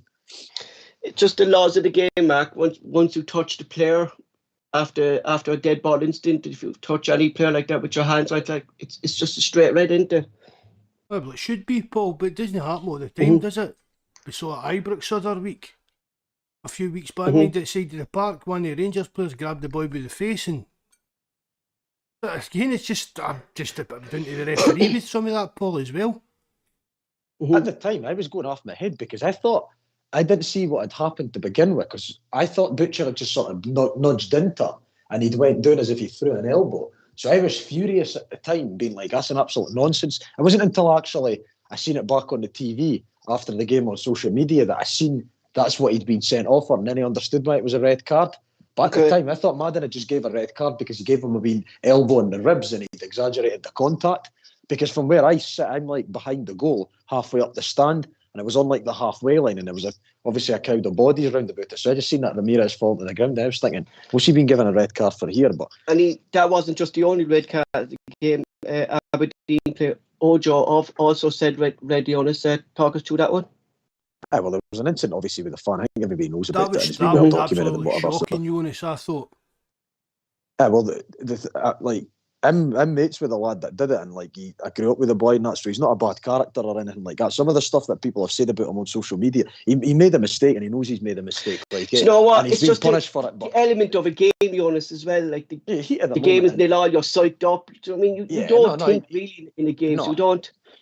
No, but like I say, some of the comments that have been, some of this like personal abuse that his kids and whatever have had and all that kind of stuff is a disgrace, because there has been a lot of stuff said by faceless accounts or sort of self-righteous people on social media wanting, like, you know, some of the comments that have been said about the boy and that are a disgrace. And like I say, he understands he shouldn't have done it, and he's been punished. He's been charged. He's lost his season ticket and whatever. It's been dealt with. So just let the guy live his life. You know what I mean? But yeah, he understands that he shouldn't have done that. But Ojo obviously got involved, and I think it was something to do with the fact that he went off the field to play.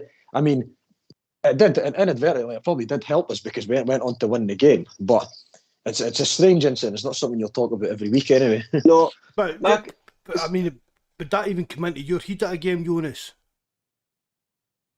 It's not something. Do you get what I mean? That's the kind of. But I'm not saying the guy deserves abuse or, but guys obviously probably drunk. Whatever. Do you get what I mean? Yeah, it's just a moment of the game, Mark. Ain't it? Just a moment of madness. But actually, like, I mean, right away, he's probably see as soon as the guy's done it, he's probably thought to himself, "Oh, what have I done here?" You know what I mean? Because you're going to end up. But Mark, it's going back to what you're saying, like how horrible social media can be. You know. Social media is a cesspit, man. I can't get my head around it well, Paul. Did that to you before. So we need to try and find somebody that's got that kind of arrogance and just a pure knob to run their Twitter page, because everybody on Twitter, see, you can just put a pure innocent anything up on Twitter and you just get pure dog's abuse out of it. Well, the thing is, the way I try and use it now is I just mainly talk about football related subjects because I'm too relaxed. If you go to war with every single person that you disagree with on social media, you'll knock yourself into an early grave with a heart attack or an aneurysm or something, because you would just be angry all the time. So guys I just spend all day on it, Jonas. Spend day after day just trolling people. I'm sick of seeing people's dinners now at this stage. Absolute poison. It's a lot. It is absolute poison. Even football players in that. I mean, they've got to remember that these guys are normal guys. They play football, but they've still got a wife and kids to go home to at night. It's the hypocrisy of this people on social media as well, because everybody bangs this mental health drum all the time and be kind to others, but then they're the first people that are wanting someone. So if somebody says something against them, I know exactly what you're meaning. And then you get living in an age where you preach all this kind of stuff, and then you'll go and crucify someone for one thing that they've done for the whole of their existence as well. So I'm not getting involved in it. I'm not here to talk about what's right and wrong in that, but like you say, it's gave, put it this way, it's gave a lot of cowards a voice and a lot of idiots that probably wouldn't have the stones to speak to anybody face to face. It gave them a sort of faceless platform to vent their bile, like, yeah. Wait till we move on a couple of months, Jonas. We're going to start getting into the podcast wars and doing bare knuckle boxing and stuff like that, and just being mad and calling folk out for fights on YouTube and that. Have you seen all that carry on? Oh mate, it's mental. Guys are meant to be just doing podcasts, and all they're doing is just bad mouthing other podcasters and arguing with folk. Mate, no, but there was that Deca Heggie guy. He met up. Have you seen that fight, Jonas? You know who I'm talking about? No. Right, there's all these. You see all these guys that do all the gangster real crane YouTube stuff and all that. They're all arguing and fighting. Two of them met up 2 weeks ago, went to Paul or something, and punched the living shit out of each other. They're arguing over YouTube. But boys, he'd split open, face all bust open, and just arguing over YouTube. You said you done this years ago. You shows your police checks and all that shit. Ugh. The wild life. That's us sorted out of the world with there, Paul. Move on. Move on. Yesterday we saw Dundee drawn against bottom club Ross County. Baldwin scored the goal in the 3rd minute of injury time after Ross County player Clark was shown red on the 70th minute. A tough one to take, Jonas, and maybe one for the nail boys, and I think scoring in injury time. There's a few things that have came out of that. The first thing is that really annoyed me was the fact that we were really poor as soon as they went down to 10 men. They dominated us after they went down to 10 men for that 15 minutes. We should have just went on to see the game, but it's almost like Coates decided, I'm just going to sit on this 1-0 lead and try and see it out. And that annoyed me. We were really poor. And the equaliser had been coming. Benji, he was the man of the match. So he made a few great saves as well. Ryan Edwards, a clearance off the line. But the problem we had as well, we had the chances to put the game to bed. There was a 3v, no, there was maybe a 4 or 5v2 that we had. Picked the wrong option. The young lad should have squared it to one of the lads for a tap-in, but he went for a goal and hoofed it into the stand. And then we had a corner with Clark and Pollock just before their goal, and all they needed to do was hold it in the corner, and they made a complete mess of that and just gave away cheap possession as well. And it just proves you can't win. We've won something like 6 or 7 games 1-0 this season, but you're not going to win 1-0 every week, eh? So, it just shows as well, Mark, that when you're playing against a team down to 10 men, that the team with 10 men, they actually pull in that little bit of extra effort, and it is harder to play against 10 men, I think. Oh, definitely. It can go either way, Paul. Yeah, because you've always got the extra man in the park, but if you're down to 10 men, a team will definitely up their game kind of thing against you. But was that, I heard was it that Ramirez gets sent off against Dundee United? Is that the Aberdeen guy? No, it was the boy Ojo that got sent off. Ojo. No, did that Ramirez not get sent off against us as well? No, there was only a sending off for each side, Right. 1 card each. Because I thought he had a bit of a dirty game against us today, Paul, that Ramirez. Yeah, Aye. there was an incident with an elbow, you said, Jonas, wasn't there? Well, that's how that Butcher sending off kicked off, because he complained. Edwards wasn't happy with it. We'd got the free kick. But I think, see that Ramirez, he's very limited ability-wise. He's just a big dumpling, like, eh? I thought he was absolutely rancid when he played against us. Just sort of floated about and just tried to barge into people. It looks like he's not got much ability. And again, that's probably me cursed it now as well. It'll be a hat-trick against us when we play them next, like. But yeah, but we saw that as well today, that he was a very dirty player. You know? Just puts his cell about. Doesn't have much ability, in my opinion, anyway. Yeah. Of course, this isn't Dundee United's last game, finishing the month of November.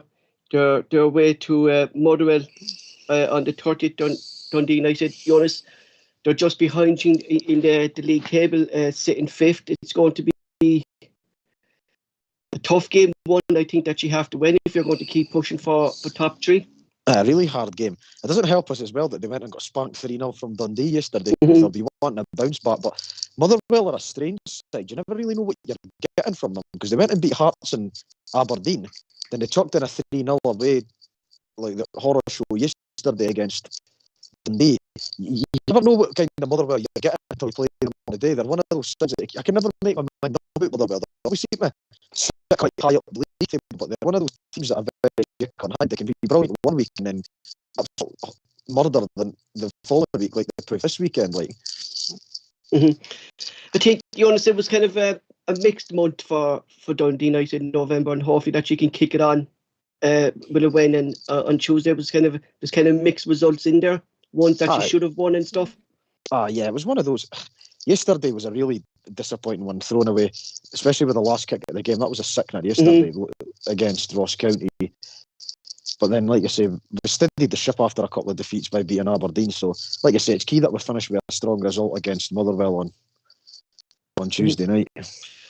So the Scottish table after November, after today's results, is Rangers are first on 33 points, Celtic are second on 29 points, Hearts are third with 27 points, Dundee United are fourth with 25 points, Motherwell, who visits Dundee United visits on Tuesday, are 21 points, Hibs are sixth after 18 points, St Mirren are seventh, they're 16 points, Aberdeen are eighth, 15 points, St Johnstone are ninth on 14 points, Livingston are 10th on 13 points. The fuck is that? Dundee are 11th on 13 points, and Ross County are 12th on 10 points. You mixed up there with Dundee and Dundee United again. No, because I scribbled out something I wrote over and I was going, what did I write there? You know, so no one have it. Mark, I think looking at the month of November and looking at the league table, Hibs, after such a fine start to the season, they have really dropped down the table and sitting at sixth at the moment. They've really kind of have struggled the last couple of weeks, Hibs. They lost 5 in a row until they won yesterday. I don't think Really Paul, I don't think Kibbs will have many problems for us the next month, Paul. Like in the League Cup and in the league. And Joonas, Aberdeen are another team who are still sitting on the wrong side of the table and kind of going through a rough patch at the moment. Terence was saying after watching Aberdeen today, their position doesn't reflect on their team. Would you agree with that? I'm not sure if I buy into that. They went through a wee bit of a revival, but I think when they played against us, it seemed to be they had a lot of possession, but didn't do anything with it. I mean, I think their first shot on target came after we went 1-0 up in the last 10 minutes or something like that. So they seem to be okay in the sense that they have a lot of the ball, but they didn't seem to do much with it. Like, you know what I mean?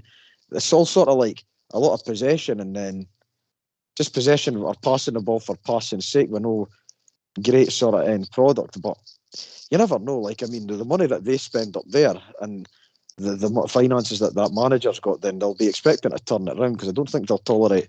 I mean, finishing out with the top 6 would be a disaster for Aberdeen, considering how much money they've spent on that squad. Like, you know, They've only won 4 games, Paul, out of 15. Yeah, that's what I'm saying. I said months ago, and when Mikey was on, me and Mikey were talking about it on a chat, and then we spoke about it on the podcast, that I can't see Stephen Glass lasting there much longer, and I can see Scott Brown getting in as like We were manager, speaking to about to Joonas as well, and I bring Terence in as well in this, that Joonas, you were saying that, just the point you made there as well, and what Mark was saying, like Glass has spent a lot of money, you know, and there was big things expected from Aberdeen this year. Getting into the top 3 was the least they were expected, but it hasn't clicked for Glass and Aberdeen at the moment. There seems to be something seriously going wrong in Aberdeen at the moment, and considering the team that they used to be over the years, they were always in around the top 3, you know? Yeah. Well, they started all right, because they started with something like wins in Europe, and they beat us at the start of the season, and everything was going well. But after they got pumped from Wraith Rovers in the cup, it seems to have they got put out by Wraith Rovers in the Premier Sports Cup, and it's all been downhill since then, really, for them. So I'm not sure. I'm not sure whether the players are buying into what he's trying to do, or if the sort of passing system that he's trying to play doesn't suit the squad that he's got, or. I know they've got some injuries at the defence and that, but yeah, they should be higher up. They should be doing better and higher up in the league than where they are. They're underperforming for some reason. Well, for a club of those resources, they've only won 4 games. I didn't realise it was as bad as only 4 wins this season. That's really, you know, I mean, that isn't acceptable for what they spend up there. Like, definitely. Terence, do you want to come in there?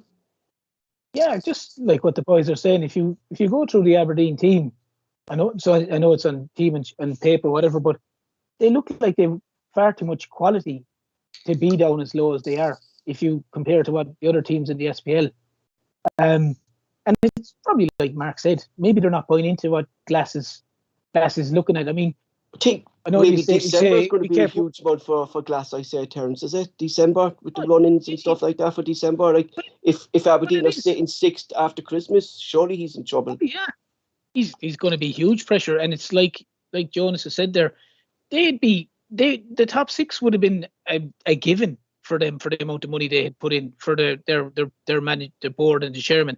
This is surely a massive shock to them, and going like, look at the players we have, look at the players the money we spent, and we're down here. Like, they're so far down the table. It's not. They surely were looking to be pushing to try get 3rd, or maybe try split the top 2, the Celtic and Rangers.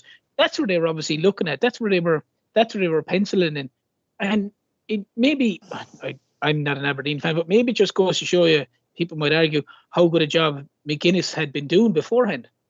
You know what I mean? Maybe he had that he would have been regularly up there. And Glass has had a lot more money than McInnes has ever had to spend, I'm sure. They backed Glass, Mark, didn't they? They backed him significantly, and they brought in these players to suit his style of play, the more passing approach that Joonas was saying. But it's kind of what Joonas was saying there, like, these players kind of aren't buying into that they're not suited to that. So it's a lot of pressure on Glass now, more so than any SPL manager, I think. The thing is, as well, sometimes, like what Terence was saying there about McInnes, sometimes it's better the devil you know than the devil you don't. You know what I mean? Because Be careful what you wish for. Exactly, because they come out and said that we wanted to go and play this. I mean, we beat Glass's first game in charge was against us last season, the Scottish Cup, and we went up there and spanked them 3-0. But he was trying to play a system of boys that clearly weren't able to play that system, right?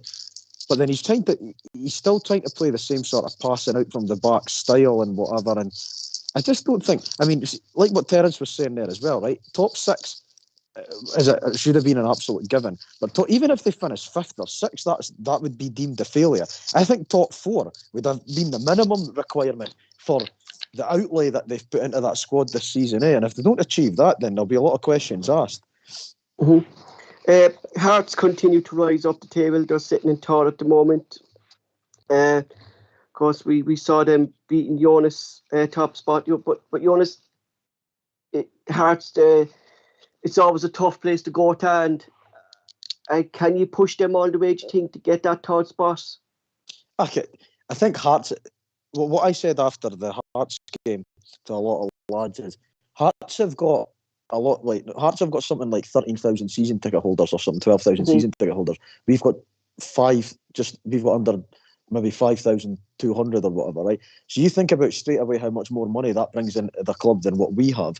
And we've got probably 6 or 7 good quality players, and then guys playing above their level. Hearts have got a squad of 16 players that are at pretty top level. So our aim this season was top 6, and I think we're ahead of where we should be. And we are not looking. I don't think Hearts are. If Hearts finish above us this season, then you're not doing bad, yeah. That's not unexpected, and we never budgeted to compete with Hearts this season. Maybe in next year we'd be looking to break into that sort of top 3-4, hopefully, if depending on who we bring in and what money we can generate from player sales and that. But Hearts, I wouldn't be surprised if they finished above us. If we're able to give them a go for the rest of the season, then that's great. But the problem we've got is if we have an injury or suspension crisis, then we'll be in more trouble than they will, because we just don't have the same depth of squad as they do. It's always been a tough place to go to, Mark, into Tyneside, playing against Hearts. They were always kind of a good team, and they're showing that again this season, that it's a tough place to go to. It's always been tough, Paul. It's even the way the stadium's set up and everything. You're right on top of the pitch. Do you get what I mean? You're right next to the pitch, and that's always been intimidating. And even when Hearts were struggling, Celtic, it's what the Celtic fans do as well. Their crowd egged them on. It's always been a hard place for Celtic to go to. Motherwell, Joonas, who you're meeting on Tuesday, as you said, it's kind of don't know what to make of Motherwell at the moment, but do you expect maybe Dundee night to get this one, to get a result against Motherwell, a far part? It's going to be difficult. Like, I mean, again, we beat them 2-1 at home not long ago, October. So there's always a chance. And like you say, we need to be on our game. Hopefully we've got Fuchs in that back as well, because he missed yesterday with a hamstring injury as well. So if Fuchs is back fit, he makes a massive difference to that midfield.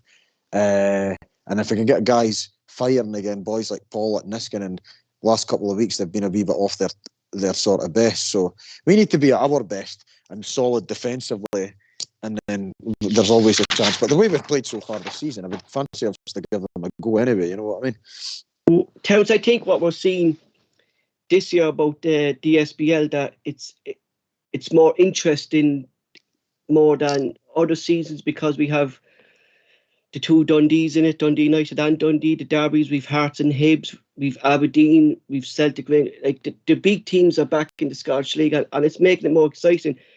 And when you look at the league table, there's not many points separating 6th from the bottom. Hibs are only 8 points off the bottom. They're closer now to the bottom than they were at the top at the moment. Like, so it's really interesting this season, isn't it? It's the Scottish League. But they're Hibs as well, Paul. Terence, they're Hibs as well, Paul. I'm just looking at the league table. Hibs have only won 5 games out of 13. Yeah. That's what I'm saying. Like, considering all the hype about them, Mark, at the start of the season, that they were playing so well, they're actually nearer out to the bottom than they are the top. You know? It's just, it's going to become back to probably the same weekend of groups. We'll be battling at the top for the league, and then it'll be Dundee United, Hearts, Hibs, and honestly, I do expect Aberdeen to push up the league. I really do, and they'll be like fighting for like third place and stuff like that. They have to, Mark, because like if what Jonas is saying there, like, and I agree with Jonas, like, they don't seem to have a goal scorer within that team. You know, someone who's, and I think that's one of them. Like, they wouldn't have scored against us today, really, only for that penalty kick, Mark, would they? You know, definitely. It was kind of one shot. One shot on goal. That there was only 2 shots on goal. It was the penalty, and it was that Joe Hart save. You know, because you can have all to possession you want, Mark, and we saw it last year with Neil Lennon. We had all this possession, but we were creating nothing. You know, and if you aren't creating charges, we're not going to score. I mean, Stephen, I think who is it actually plays up front for them? The fellow Ramirez, isn't it? Yeah, Marley Watkins and Ramirez. Ramirez, yeah. Watkins, that's the guy I was thinking of today. It doesn't really. If you were an Aberdeen fan, that wouldn't really fill you with much confidence, wouldn't it? No, if that was and your I front think line. of all the SPL managers, Mark, at the moment, I think the most pressure is on Glass. I think, you know, considering that he's like they've backed him, that they didn't back McGuinness in years. He was always screaming for funds. But that's a new he owner, was always, Paul. Yeah. So that's. I mean, I don't. Maybe they're looking at it as a kind of project. We're talking about players. We're talking about players can't. Mark, like we are, aren't they? Maybe. You know, we're talking about players. Maybe they can't play in Angie's system. So maybe Aberdeen still get players that they see Disney can't play in Glass's system. But I just think if it goes on a wee bit further, it could become a kind of problem for them unless after December. I think, Mark, if Aberdeen, because like the Christmas period, there's a lot of running games, Mark. If he doesn't get results around Christmas, but you've got there's some serious pressure there. You've got to give him like another transfer window, Paul. Maybe. Yeah, you wouldn't sack him now. I think the thing is with Aberdeen as well, they've got a big week coming. I think they've got St Mirren at home next weekend, and then they've got a team down the bottom. I think they've maybe got Livingston away. Livingston, yeah. During the week. So if this week goes badly for them, say they lose both those games, then I can see the pressure being ratcheted up. But then who do you bring in? Because you've invested all this money to go and change the style of play. Like what Mark said there, they've still got a hangover bring in another boys. manager then, and then it's not his style of play. Yeah, and then you've got a squad full of boys that they've assembled at a massive cost that kind of play a new manager philosophy. And also, they're like what Mark said, there's still a hangover of the fact that there's boys there from previous regimes that aren't going to be good enough to play in that system. So he needs to be able to clear out a lot of the guys that he doesn't want. If he then has January, makes another 4 or 5 signings and they're still ranked rot until the end of the season, then he's probably away. But I think he's got to be another win. Maybe that, but the American guy that kind of owns him, he's not short of a few, Bob. So maybe he is kind of got a kind of bit of a long-term vision. I mean, they're building a new stadium and everything, isn't they? Yeah, no, and he is, and he's personally friends with Glass. That's what I heard. Because he was kind of brought in, wasn't it? Jonas, he was a friend. Yeah, he was headhunted because he was coaching in America. So the fact that he's pally with Glass probably buys him a wee bit more leeway than other managers would get. He just said, look, as long as we don't end up relegated this season, we'll kind of get a write-off. I'll cover the money, whatever we're losing in league places and stuff like that, and just keep going with the plan. I think, Mark, you can see a lot of resemblance too between Glass and Ange, because there's still a few Celtic players, like we saw there on Celtic's bench there. There's players there who clearly aren't good enough for Celtic. So Ange's full effect of his team isn't right either. You know what I mean? He still needs another transfer to get into players that he actually wants as well. Mark? Sorry, Paul. I know what you're saying. It's a transition period. If the new Aberdeen owners are willing to buy into Glass, as Jonas says, they're friendly, personal, like outside football and that, they'll maybe back him for this season, as long as it's not a complete disaster and they're fighting Stephen off relegation, and then seeing where they're coming, like after January, maybe a new few signings, a couple of players out, see how they get on the second half of the season, and then see where they're come the summer. I don't know why they're going there. Unless there's a total disaster, I don't see them going to sack him now. Looking ahead to the month of December, Celtic will play Hearts on the 2nd at home. We've done the United away. Hopefully, Jonas will be able to join us for that. We've Real Batiste at home on the 9th. We've Motherwell at home on the 12th. We've Ross County away on the 15th. We've the League Cup final on the 19th.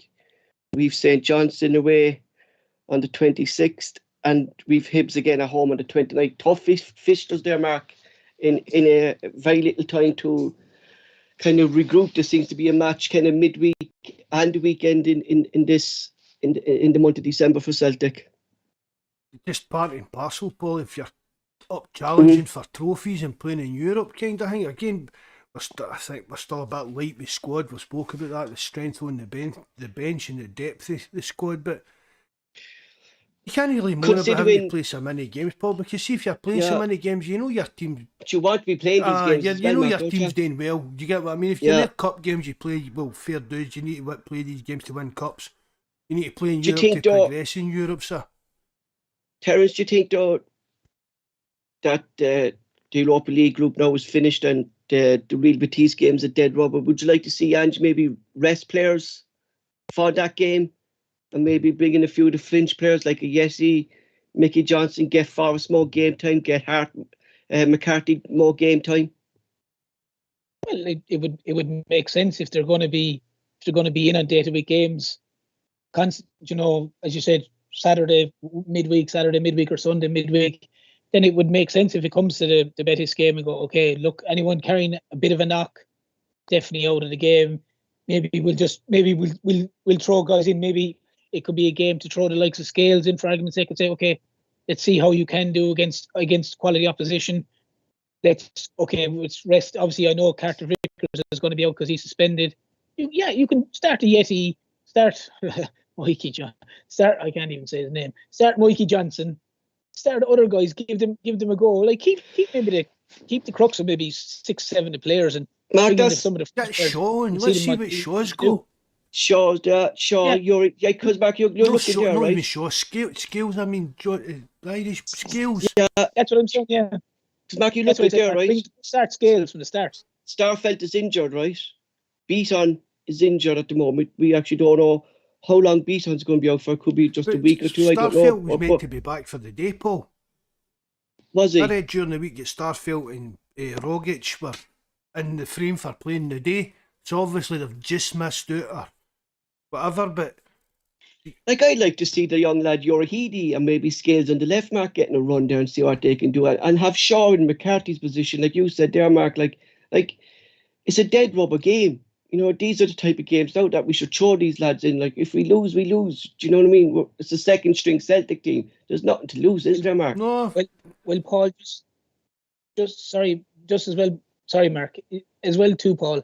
If you remember, last year in the Lille game, they'd thrown in Sorrow and Turnbull, and it was just basically filling up numbers, and they wound up in stars after the game, so to speak. They were guys that you were saying these can't stay out of the side. They were so good. So maybe if he stuck in a few guys like Scales away, Hope will definitely get a run. And if there's one or two others on the fringes, and all of a sudden they can put in a performance, maybe they'll come a bit more into Ange's thoughts than they are at the minute. Mm-hmm. Like Joonas, like you obviously know Celtic are in the Conference League next come January and stuff like that, but it's a dead rubber game. Like any decent manager would push kind of fringe players in to see them rest his first team, considering it's going to be a very busy, festive Christmas for Celtic.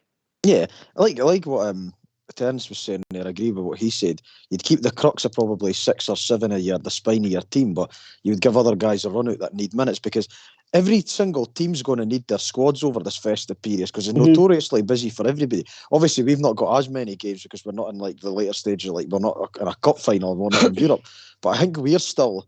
You've tough games Tuesday, Saturday, and then I think over the box at like Christmas period will be the same. We'll be. You've 3 games in over 5 days, nearly. That's what I mean. Yeah, so we'll have.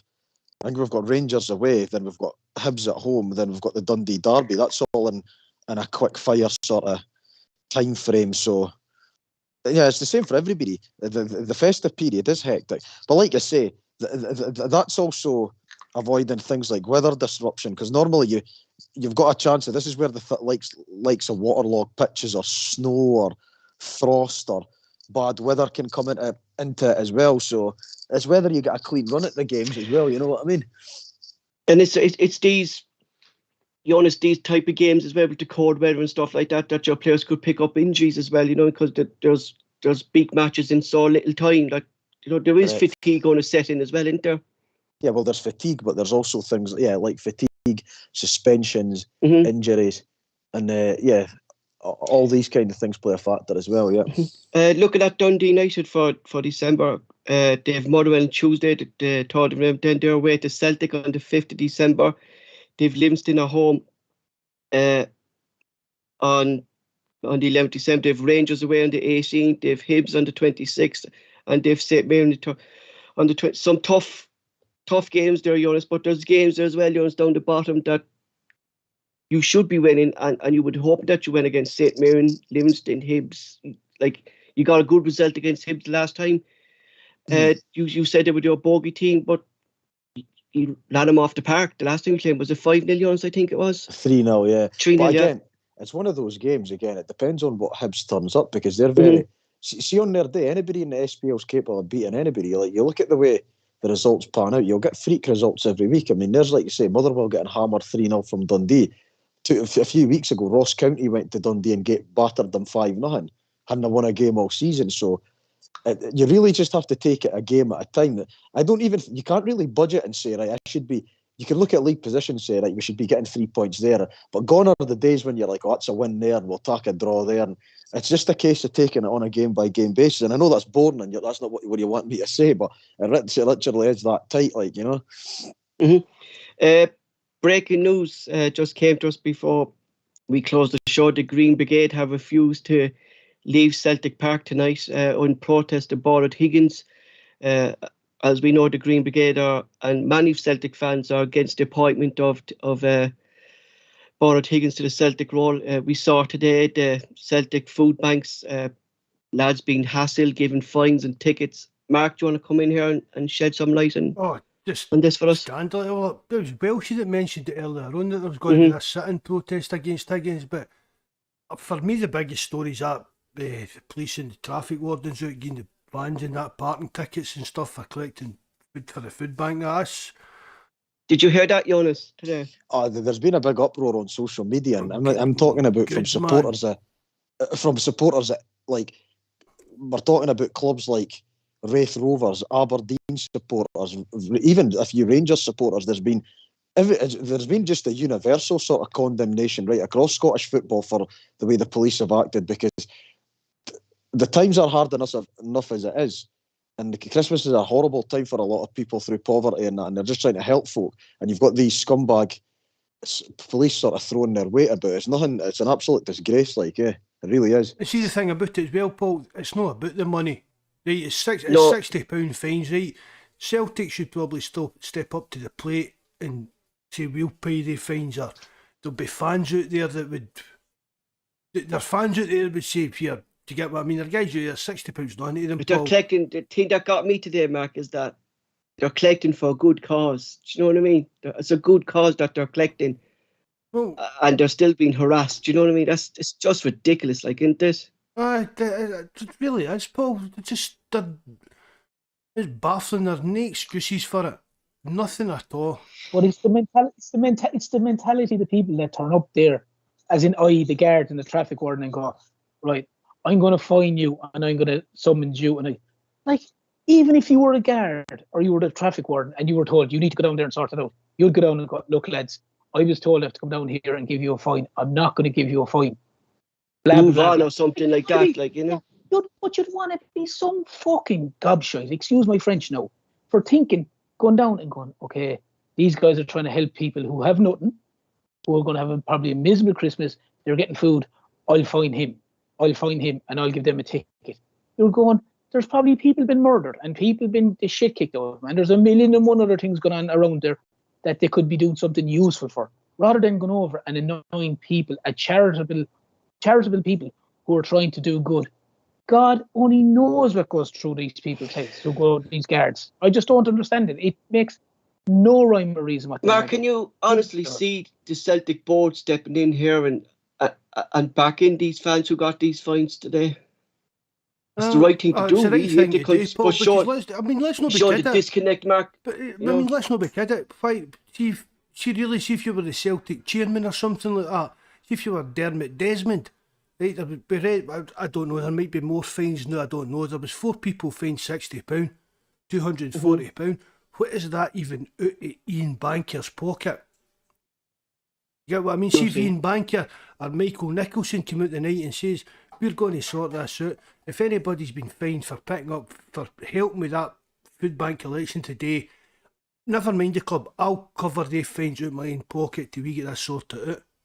I mean, as I said, Paul, the money, it's not the money. It's not the money, No, Mark, because as I said, there's plenty of Celtic fans they'll have been in touch and said to him, here, I'll send you £60 now and pay your fine. But it's the principle of the thing. People trying to do good things and other people just trying to drag them down for doing it. It's come back to what we said about how poisonous social media is.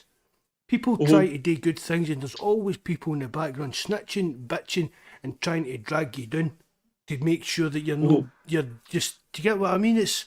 And it's good to hear too what Joonas was saying there, Mark, that there's rival fans even saying it's a disgrace. You know, it's good to have this unity of football fans across the SPFL and across Scotland to unite together against this brutality, I would call it. You know? But see even what that was going on the day, I don't know, Joonas, to use the Dundee United fans do things like this. Yeah, well, what Dundee United do like a Christmas dinner, right? So what we do is we invite people into the club, and then like there's volunteers that actually make like a Christmas dinner for people that are like either are like, for example, if they're elderly and they're lonely, they've got no family, or you know what I mean. And there's a cast, like we do Foodbank collections and appeals and that as well. And they actually open the stadium up on Christmas Day. And then volunteers go down for 3 or 4 hours and like feed people that would spend normally Christmas alone and stuff like that. Right. So yeah, we do stuff like that as well. Right, well, Joonas, get in touch with us, right? Because see the money I'm collecting for the food bank and that, I'll send you £100 towards that. Yeah, no worries, mate. For your collection, I'll send you £100 and you can. It's not much, mate, but it'll help. Do you get what I mean? I'll send you £100. Well, what I'll do is I'll speak to the people that at the like United Community Trust that like organise like the stuff, and I find out what their plans are for Christmas this year, because I don't know what the crack will be if they're able to do that Christmas dinner thing this year. So just like, because of the pandemic, there might be flipping COVID restrictions or how that goes about. But if there's some sort of there'll be some sort of collection or a charitable cause anyway. I'll put in I'll for the guys on the chat and everything that collects for that. I'll put that in. No bother, sweatless, bud. Right, sound, man. Well, what I'll do, like you say, Mark, I'll get in touch with you closer at the time once you find out what's happening, and I appreciate that. Like that'll be well received. Again, any of I know fellas in the live chat, you just saw a touch of class from the man on the opposite side of the mic to me tonight. Mark, what a man you are, boy. Just what a man. You know, that's it for tonight, folks. Thanks to Joonas, Terence, you lads on the live chat, to our new subscriber, Strain Loves Doctor. We hope you join us again. Mark will now close the show. Just thank very much, Paul, Terence and Joonas for coming on. Joonas, I love you coming on, bud. Honestly, I enjoy chatting to you about just different aspects of the football and that. Again, the link to the Foodbank collection is in the description box, and if you know how, leave a comment, because it really helps you go up the algorithm on YouTube. Hit the like button and hit the subscribe button. Thanks very much, and hail, hail. God bless. Thanks for having us again. Good night, mate. Good night, Terence.